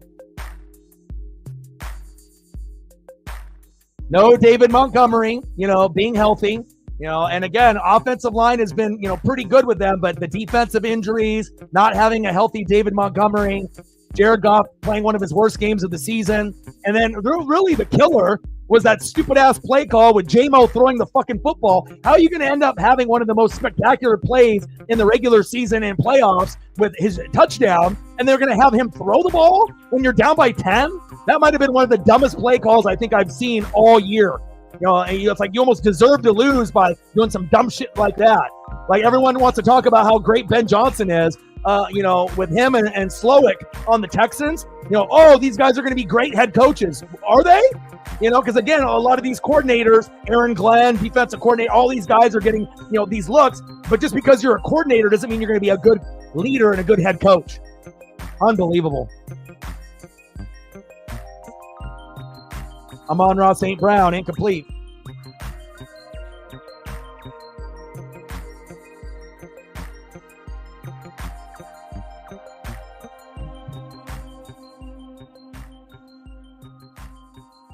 And it took the Buccaneers losing, to this team on the last possession. But again, like I said, I appreciate greatness. And if we would have won, we wouldn't have been able to see Jaden Daniels and Dan Quinn do this. So for me to lose, to be able to see this, yeah, I'll trade that in any day because we were a pretender anyways. It's not like we were a Super Bowl contender like Detroit. Like we weren't going to be able to go far. We were going to end up losing at one point or another. So, to sacrifice, my favorite team and not being able to be good enough to beat, Washington, it happens. But now, seeing what they did after, them beating me and then now destroying Detroit, like it's going to be cool to be able to see Jaden Daniels get the appreciation and love. It's going to be like the first time that we actually see a Heisman quarterback pan out. Jameis Winston, bust. Marcus Mariota, bust. Jaden Daniels, top 5. Like, when's the last time we actually seen Heisman actually live up to the Heisman? It's been a while. Like, even Derrick Henry and Mark Ingram and you see these guys that win Heismans, but sometimes they don't live up to the potential. Jaden Daniels is that guy that, not only lived up to the Heisman, right, but should have been the first pick in the draft. But if he was, we wouldn't be seeing him here today. So thankfully, Chicago went Caleb, dumb choice, and, dumb organization. And again, Washington got Quinn, they got Daniels, and now they're set up for the next 15 years to have success. And that all happened with Daniel Snyder getting booted out and having to sell. Everything happens for a reason. Well, yeah, if we're going back further, yeah, Lamar, Joe Burrow, they're great. I'm just talking about right now. Lamar and Joe Burrow are both top 5 quarterbacks, right? But if you don't have a defense, at some point or another, it's going to come back to bite. And Washington doesn't really have a defense either, but their defense has played better as of late. Field goal is up by Bates, and it's good. 45-31. Because really, like I said, the teams that have defense, or kind of a defense as of late, Commanders and Rams have been sneaky good as of late against their opponents. But the real teams that have D, right? Eagles, Chiefs. And that's why I never really wanted to kind of get away from those two teams. Again, Bills-Lions would have been amazing. It probably would have been a 44-41 Super Bowl. But again, I've never seen, 2 teams make the Super Bowl with no D. Usually you might be able to get away with one in one conference, but not 2. You can't have no defense in the NFC, no defense in the AFC, and then all of a sudden we get Bills and Lions in the Super Bowl. Like, I don't see it. Even if the offense is amazing, defense wins games, defense wins championships. And I know a lot of people don't want to see the Eagles and Chiefs again, but again, that might be the most likely scenario unless the Commandos do it again. But a lot of times when you overachieve, right? People are like, oh, the Commanders are going to go all the way based off this game. But at some point, right, you hit a wall when you actually play a defense that knows how to minimize your talents. Philadelphia, right? And if you have to go into Philadelphia, the Commanders aren't winning there.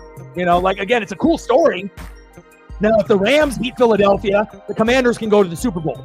That definitely can happen. But if the Eagles win, you would have to have a performance like this again. And what are the chances of Jaden Daniels doing it again in the same season? Like, at some point you have success, you overachieve, but then you end up kind of hitting the wall and you kind of sputter out. Sometimes it's in the NFC Championship game. Sometimes it's in the Super Bowl.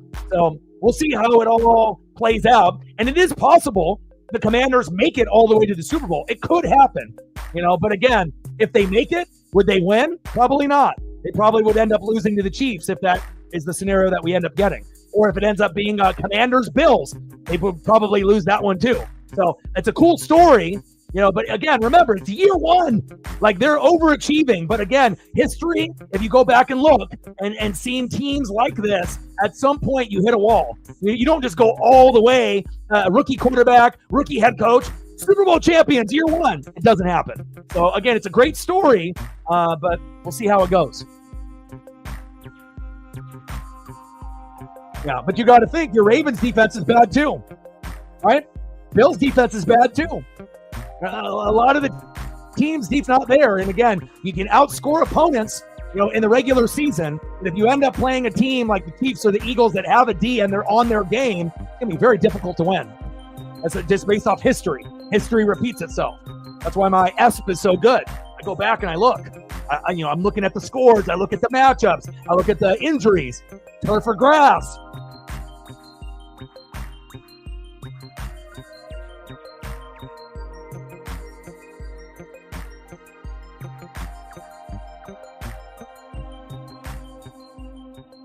Cole in the building. What's good?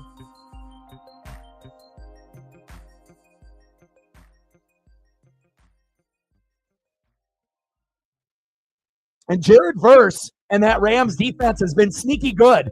So again, that game could be, if they get a pick six, like Washington did, they could upset the Eagles in Philly. But again, we haven't seen a warm weather team do it besides Tampa. And when Tampa did it, we went all the way. Can the Rams go all the way this year? No. So again, it's like they have some guys, that have been amazing to make the game a little bit more difficult for, Philadelphia, because Philadelphia's offense has been like the Chiefs. It's kind of sputtered as of late. It hasn't been good. The best part about the Chiefs and the Eagles is their defense. Their offense has been, but sometimes when your offense is, you can still find a way to win.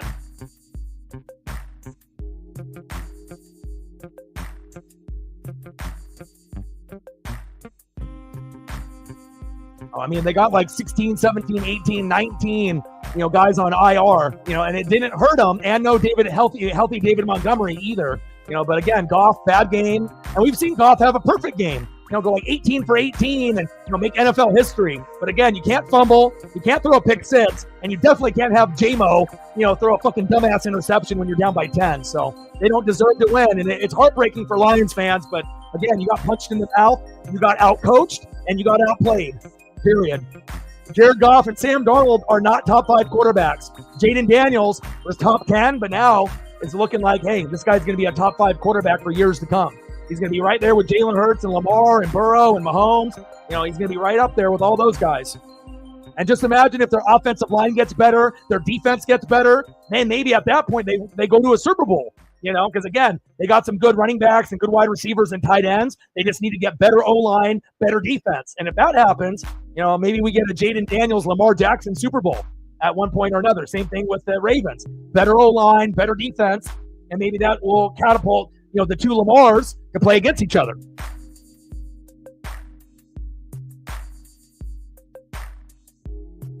$45-31 Commanders.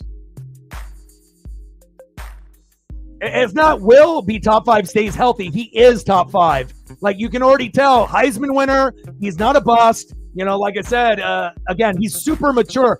I'm going to be honest. Out of all the quarterbacks that I've seen come out of college, he is the most mature out of any quarterback that I've seen that's been picked number 1, number 2, number 3.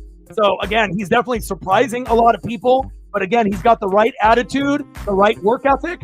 He's not out there in the clubs. He actually wants to be a great football player, and it shows. And again, if you are dedicated to your craft and you're humble, these are the type of results that you're going to get. And again, he's not just a regular quarterback. I mean, he is Lamar in the NFC. Special. I mean, and for me to say that after evaluating so many players from 1985 until now, it's a pretty big compliment.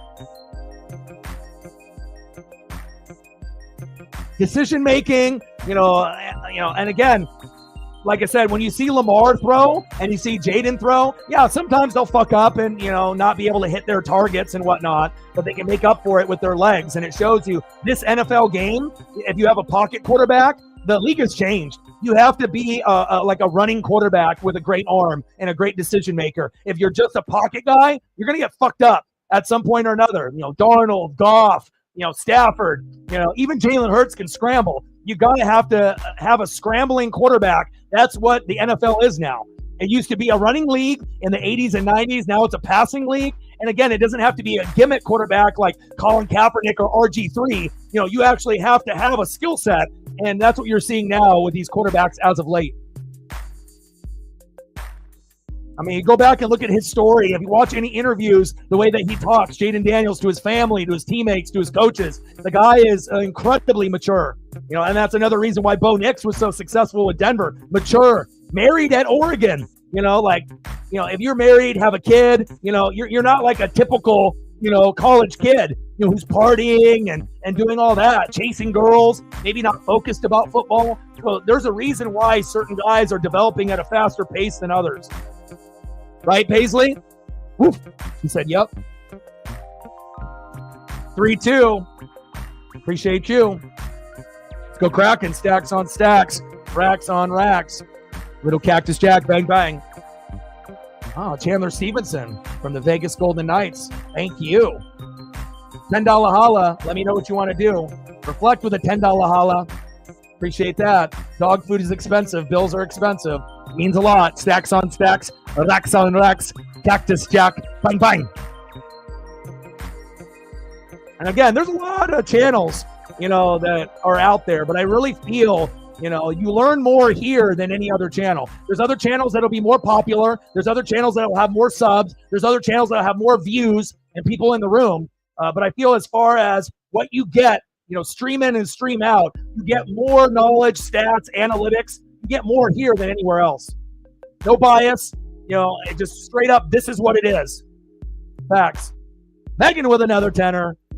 Appreciate you. Stacks on stacks, racks on racks, little Cactus Jack, bang, bang. Check out for Lions fans. Their mental health is in the fucking gutter. Huh, Paisley?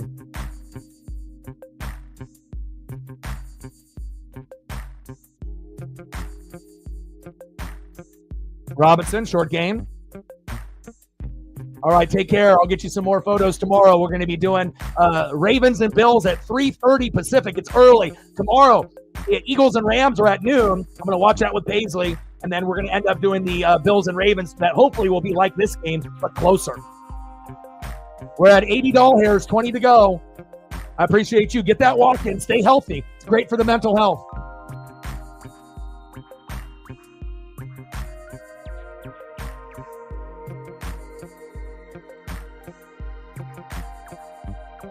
Yeah, Jaden more mature than Lamar when he first came in. But both have the ability at any given moment to take over the game, and that's facts.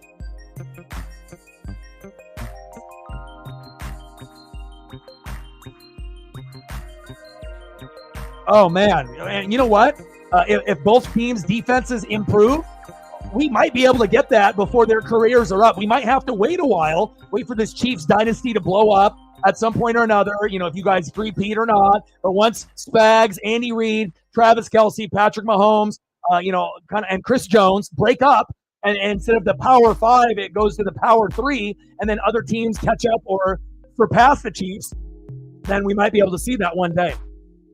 But I know you want a three-peat, so.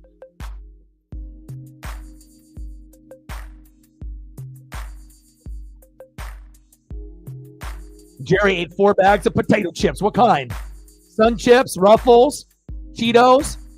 What kind? Lay's?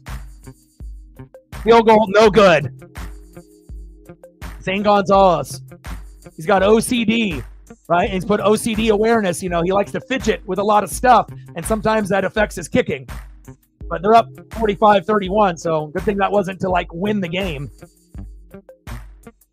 Yeah, but you know what? I would love to see a Lamar, Jaden Daniels Super Bowl for sure.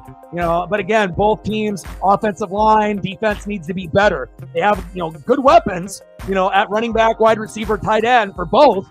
But again, and then coaching, again, I feel with Harbaugh, he's been a good coach for them, and I know some fans were wanting McDonald to kind of take over, and again, Harbaugh's great, but at some point they may have to move off of Harbaugh while Lamar is there, unless it's going to be the pairing forever. Because I just kind of have this feeling if Harbaugh and Lamar are paired together for his whole career, it might hold Lamar back.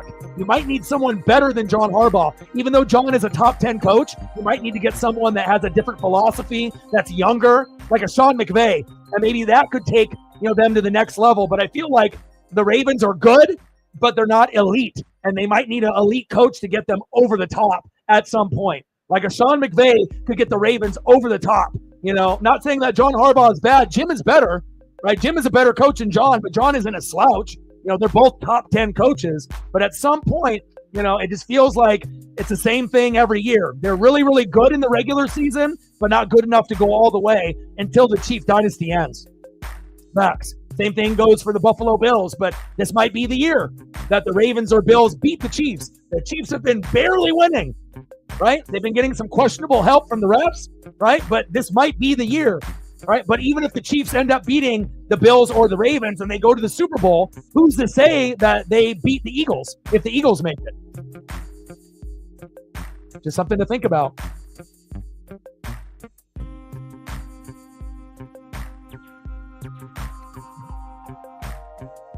If the Rams were at home, right, they would have a much better chance. But going into cold weather, rain, sleet, snow, Stafford's record is not good in the snow or the cold weather. And there's only been one warm weather team to win in Philly, Tampa. So, you tell me, is history going to repeat itself, right? And again, it's like Stafford, Kyron, Puka, Cooper. They're great. Jared Verse is amazing, right? But we're talking about the Philadelphia Eagles. Okay, the defense is amazing, right? The defense is better than the offense. And think of who they have: Jalen Hurts, Saquon Barkley, Devontae Smith, Dallas Goedert, right? A.J. Brown, offensive lineman, Lane Johnson, all these guys. And sometimes they sputter on offense a little bit. But the Rams is not going to beat Philadelphia in Philadelphia. If it was in L.A., maybe. If everything went right and Jared Verse ended up, if they could get like the same amount of sack lunches that they got in the last game, yeah, if they made that life hell for Jalen Hurts. But I don't think the Rams are going to have 8 sack lunches against Philly in Philly. And that's how the Rams win, when they can get to the quarterback. Tim's Cascade jalapeno. You ate 4 bags of that? God damn. You're going to be on the toilet soon. You might as well call Taco Bell and just make it a night.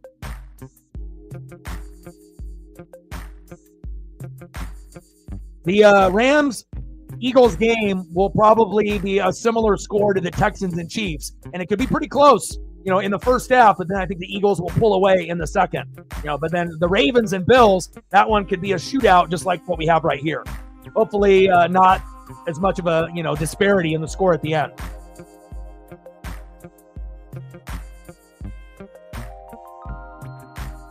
Appreciate the support.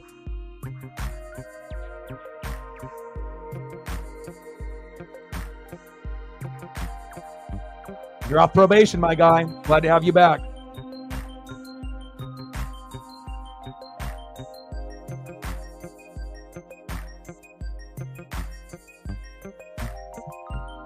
Sorry to hear that. F1 is just right around the corner, though. You just got to be able to think of things to look forward to. When things get tough in life, you always got to be able to find that thing to look forward to, whatever it is. Severance. You're looking forward to, different shows, something to watch, and another game, F1. You always want to make sure you're looking ahead, on that next cool thing that can keep you going. I do it every day. I'm always looking, for that next thing to get excited about, Life is hard sometimes, but again, if you have the proper mindset, you can get through it. Booth review. Ryan is off probation. Short of Detroit's ball, 4th and 1.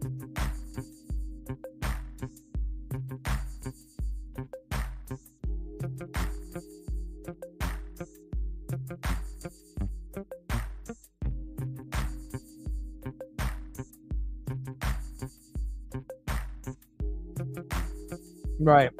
Yeah, but that was back, Bart Starr and, in that particular era, less teams and whatnot. So, it shows you like how difficult It really is. I ended up seeing some crazy stat about Joe Montana and his playoff wins in his whole career. Patrick Mahomes has got just as many playoff wins in like 7 years in Montana's, long career. Like Mahomes is going to end up having the most playoff victories out of any quarterback besides Brady. Facts. Goff should have put in fucking Teddy Bridgewater. He said, let's go Redskins. Okay. How about that?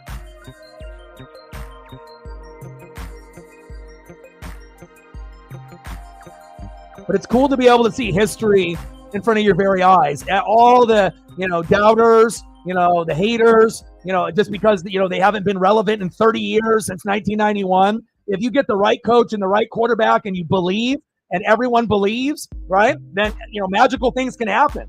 Right, Bobby Wagner has been great for the defense. And again, it's not like the defense has really been that good for Washington. They've just been playing their best ball at the right time at the end of the season in December, going into January, and they've been winning on the last possession in the last 5 or 6 games prior to this one, where they didn't even have to wait to the last possession to win. They said, no, we're going to wait before that, and they did.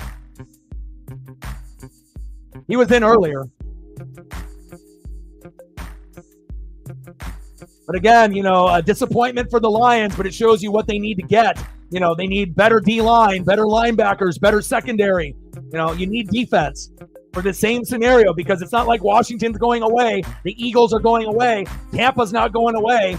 And you're going to have other teams get better, like the Falcons with Michael Penix Jr. Seattle will get better, hopefully, at one point or another with Geno or not with Geno. Like, teams, Green Bay is always going to be kind of in the mix. So it's like if you're going to represent the NFC, you better make sure you got some kind of fucking defense because otherwise it's going to come back to bite you at the most opportune, worst time, like today. 3rd down and 1. Goff. Incomplete. What happened to my hands?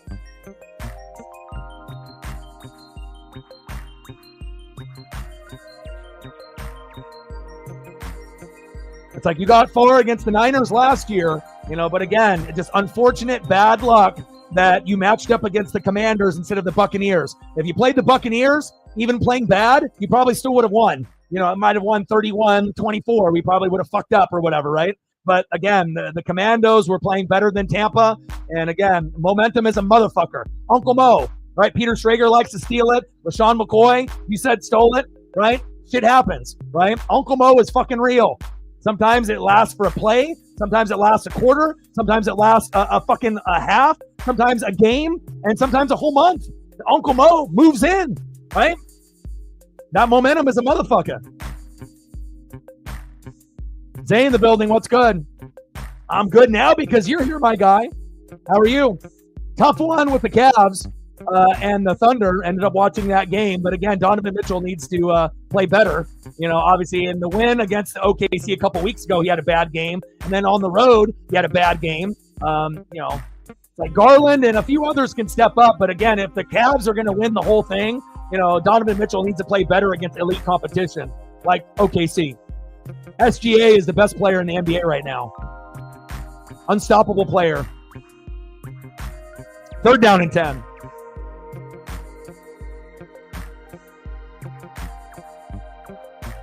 But for Zay's Cavs and Captain's OKC Thunder, hopefully we get that finals matchup, unless Ryan somehow, some way wills his Celtics there. But, I don't know. We'll see what happens in the playoffs and whatnot.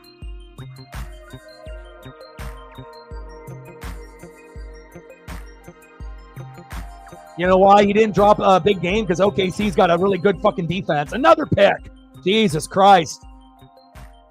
Oh, my goodness. When it rains, it pours. And the last thing that you want to have your worst game or one of your worst games in the season in the playoffs. And, Jaden Daniels got that extra help that he needed. And normally he has to carry the whole team on his back. Doesn't have the defense's help at all. Today, the defense said, guess what? We're going to help you with picks and even a pick 6. You do the rest. And they did.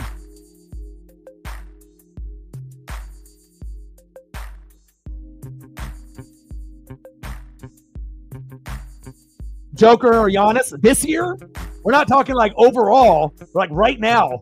Like right now, I got to go SGA, man.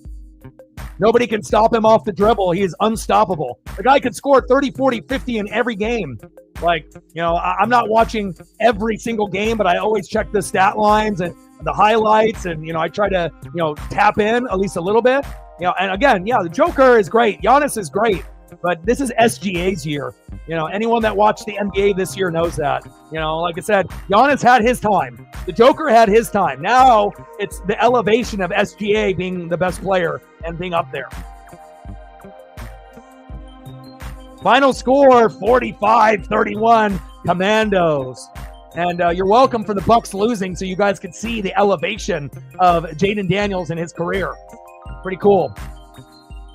If the Bucks win the game against the Commanders, we don't probably beat the Lions because we're not going to be able to get that many interceptions or a pick six like Washington did. I mean, it is possible that we could have, but more than likely we wouldn't have been able to beat the Lions. But you never know. But Jaden, Scary Terry, Brian Robinson, defensive pick six. You know, you end up getting it from the most unlikely spot. Quan Martin. Hit the Quan. And then we got a good response from J-Mo on that trick play, right? But even guys like old ass, so bad it hurts, Zach Ertz, he can still play. And this right here is the hottest head coach and quarterback combo right now. Pretty special.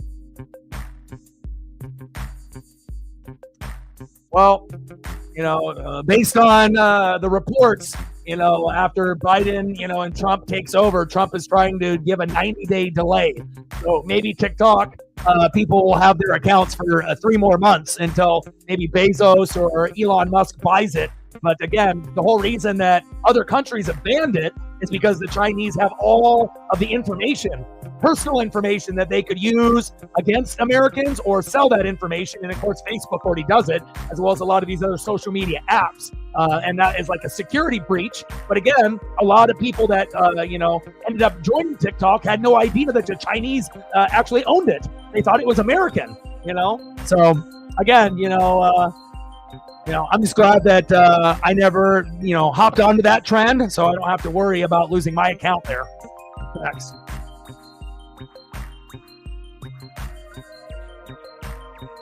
Great job by Jaden Daniels and the Commandos.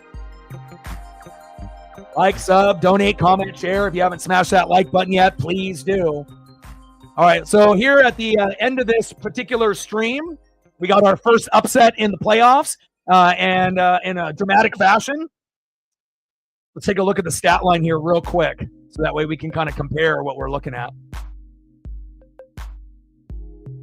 And this is the reason that the Lions lost, besides not having a defense. And it wasn't because of this guy. He did everything that he could, but no David Montgomery, no defense, right? But again, you know, Jared Goff playing like Sam Darnold. And you can be a good quarterback in the regular season, but when you go against elite top 5 competition, sometimes it backfires. 23 for 40, 313 yards, 1 touchdown, 3 picks, 2 sacks, and a fumble loss. That is not going to win you a fucking game, okay? Jaden Daniels as a rookie, 22 for 31, 299 yards, 2 TDs, no picks, on top of 16 carries for 51 yards. Special. Defense wins games. Defense wins championships. And this really changed everything. Hit the Quan. That pick six changed everything.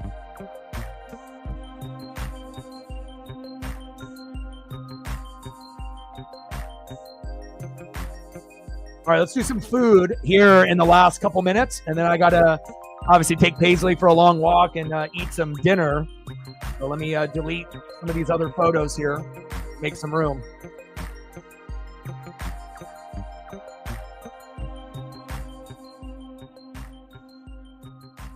It's like the one time that I'm glad that the Bucks lost, so we were able to see some greatness. Because it's like, if we would have won, we weren't good enough to win the Super Bowl or even win the NFC Championship game. So to be able to see something special blossom in front of your very eyes, pretty fucking cool.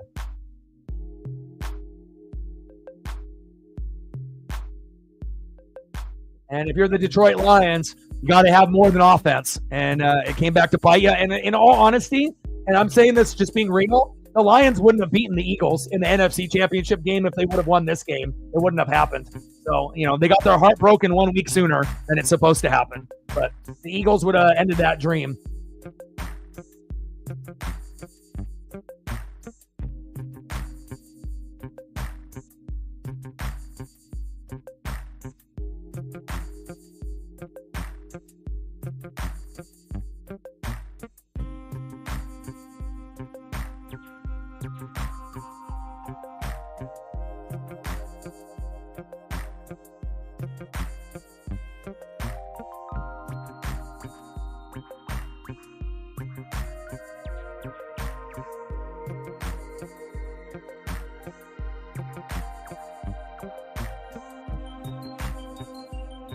I'll get you a couple, and then I go into food.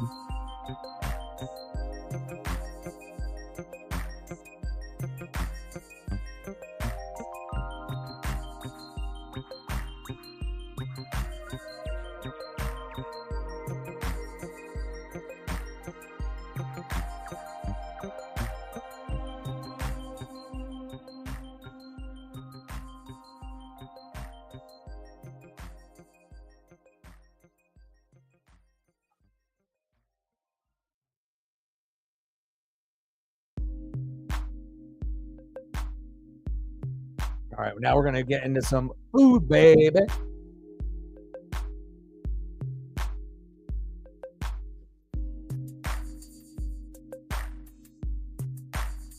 Defense wins games. Defense wins championships.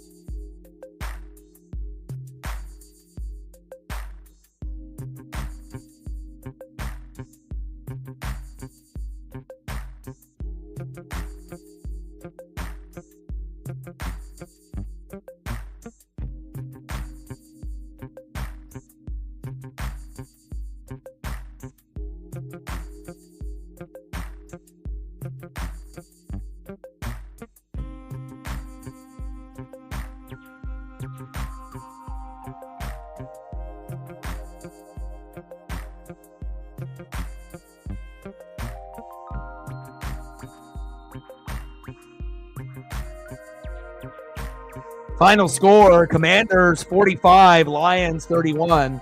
And any team that's watching this, it shows you, you can still go 15-2, but again, in the playoffs, it's a whole nother animal. You got to have defense. And there's so many teams right now that don't have a defense. So again, you might be able to win a few games here and there, but again, at some point you will be tested. And it's very hard to be able to go all the way without a defense. It just doesn't happen.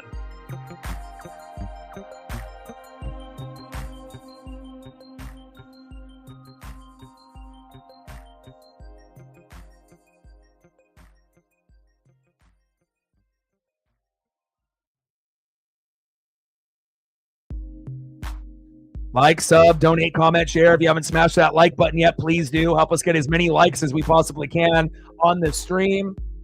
We appreciate it. And we're only a few dollars away from hitting the goal. Let's go. 2 more likes to 30. We can do that. If you're in the room and haven't done it yet, do your boy a solid. And we're at, 80? 20 to go.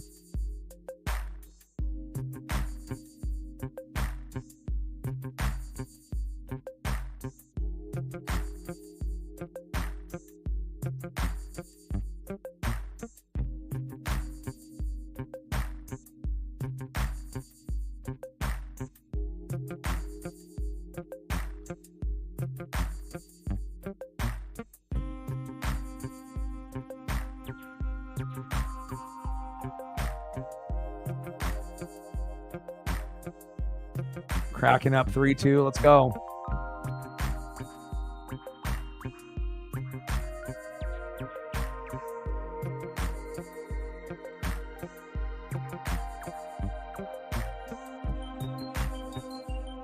Take care.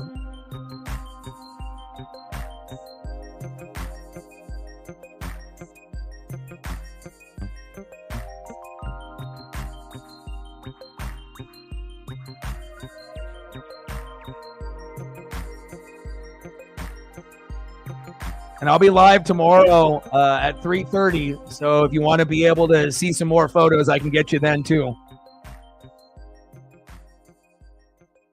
You just let me know. And then I'll be live on Monday for the Natty as well. So Notre Dame and Ohio State. So we can sprinkle in some at that point as well, if needed. I got you.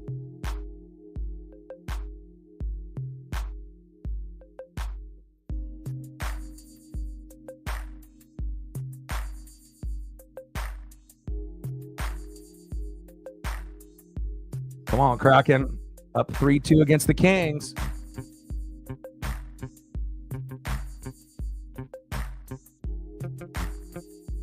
Oh.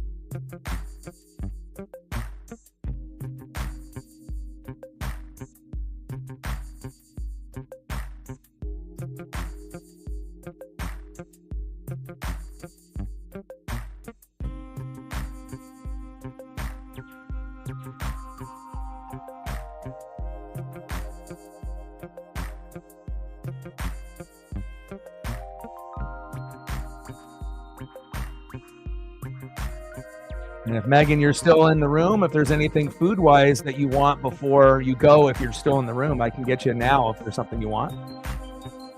Not sure if you're still in the room or not, but if you are, you got a food, let me know.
All right, Kraken, end of the second period, 3-2. Hopefully they don't break my heart like they did against Winnipeg when they were 1-1 into the third period and lost it with 27 seconds to go.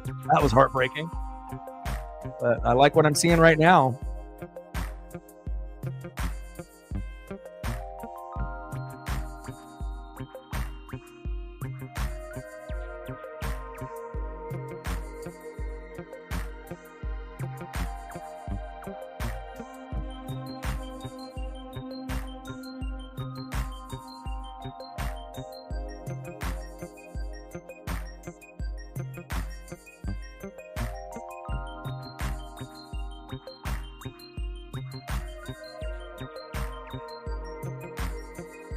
I know, Paisley, Daddy's almost done. We'll go for a walk. Super cold out here in Oregon, too. Like when we go for walks, it's like in the 20s. You got to bundle up.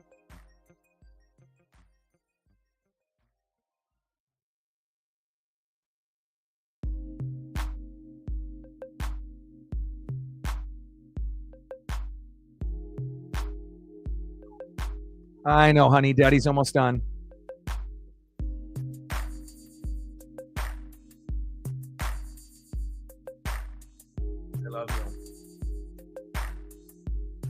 When Paisley gets impatient, she starts putting her nose on my wrist and lifts my wrist off the mouse. And that's when it's time that she says, Dad, it's like you've been working for almost 4 hours. She says, I need some dad time.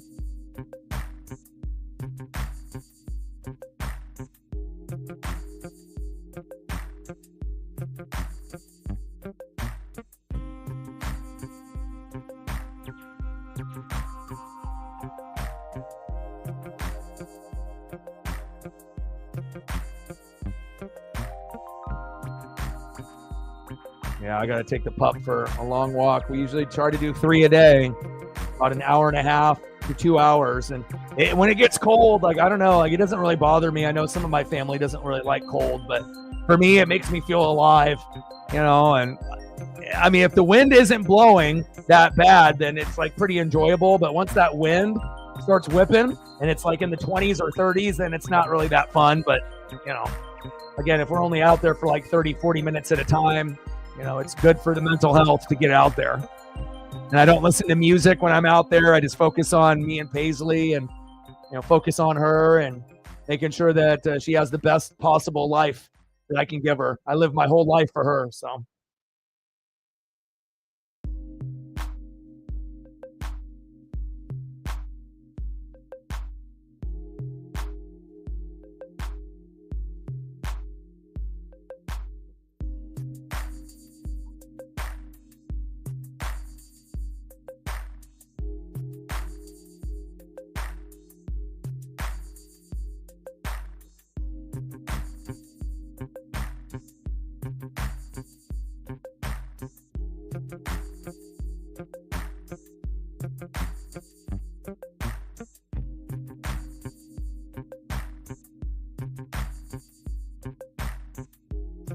Well, I typed in what you wanted, grits with tapatio, but it doesn't really bring up anything for me to put up like that will format to the screen, unfortunately.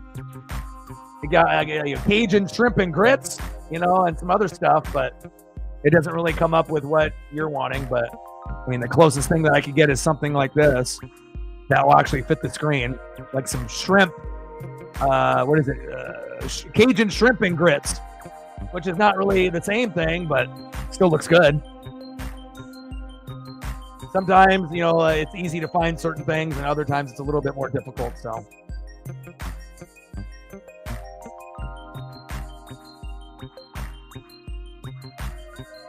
let's go through the photos one last time. That way you guys can look at the deliciousness of the breakfast, get some ideas for food maybe for tomorrow morning. You got the Rams and the Eagles at noon, and I'll watch that with Paisley, and then we will be live streaming for the Ravens and the Bills, which should be similar to this game. And I feel that the Rams and Eagles will be similar to the Chiefs and Texans score. So, again, one will be a defensive battle. The other will not.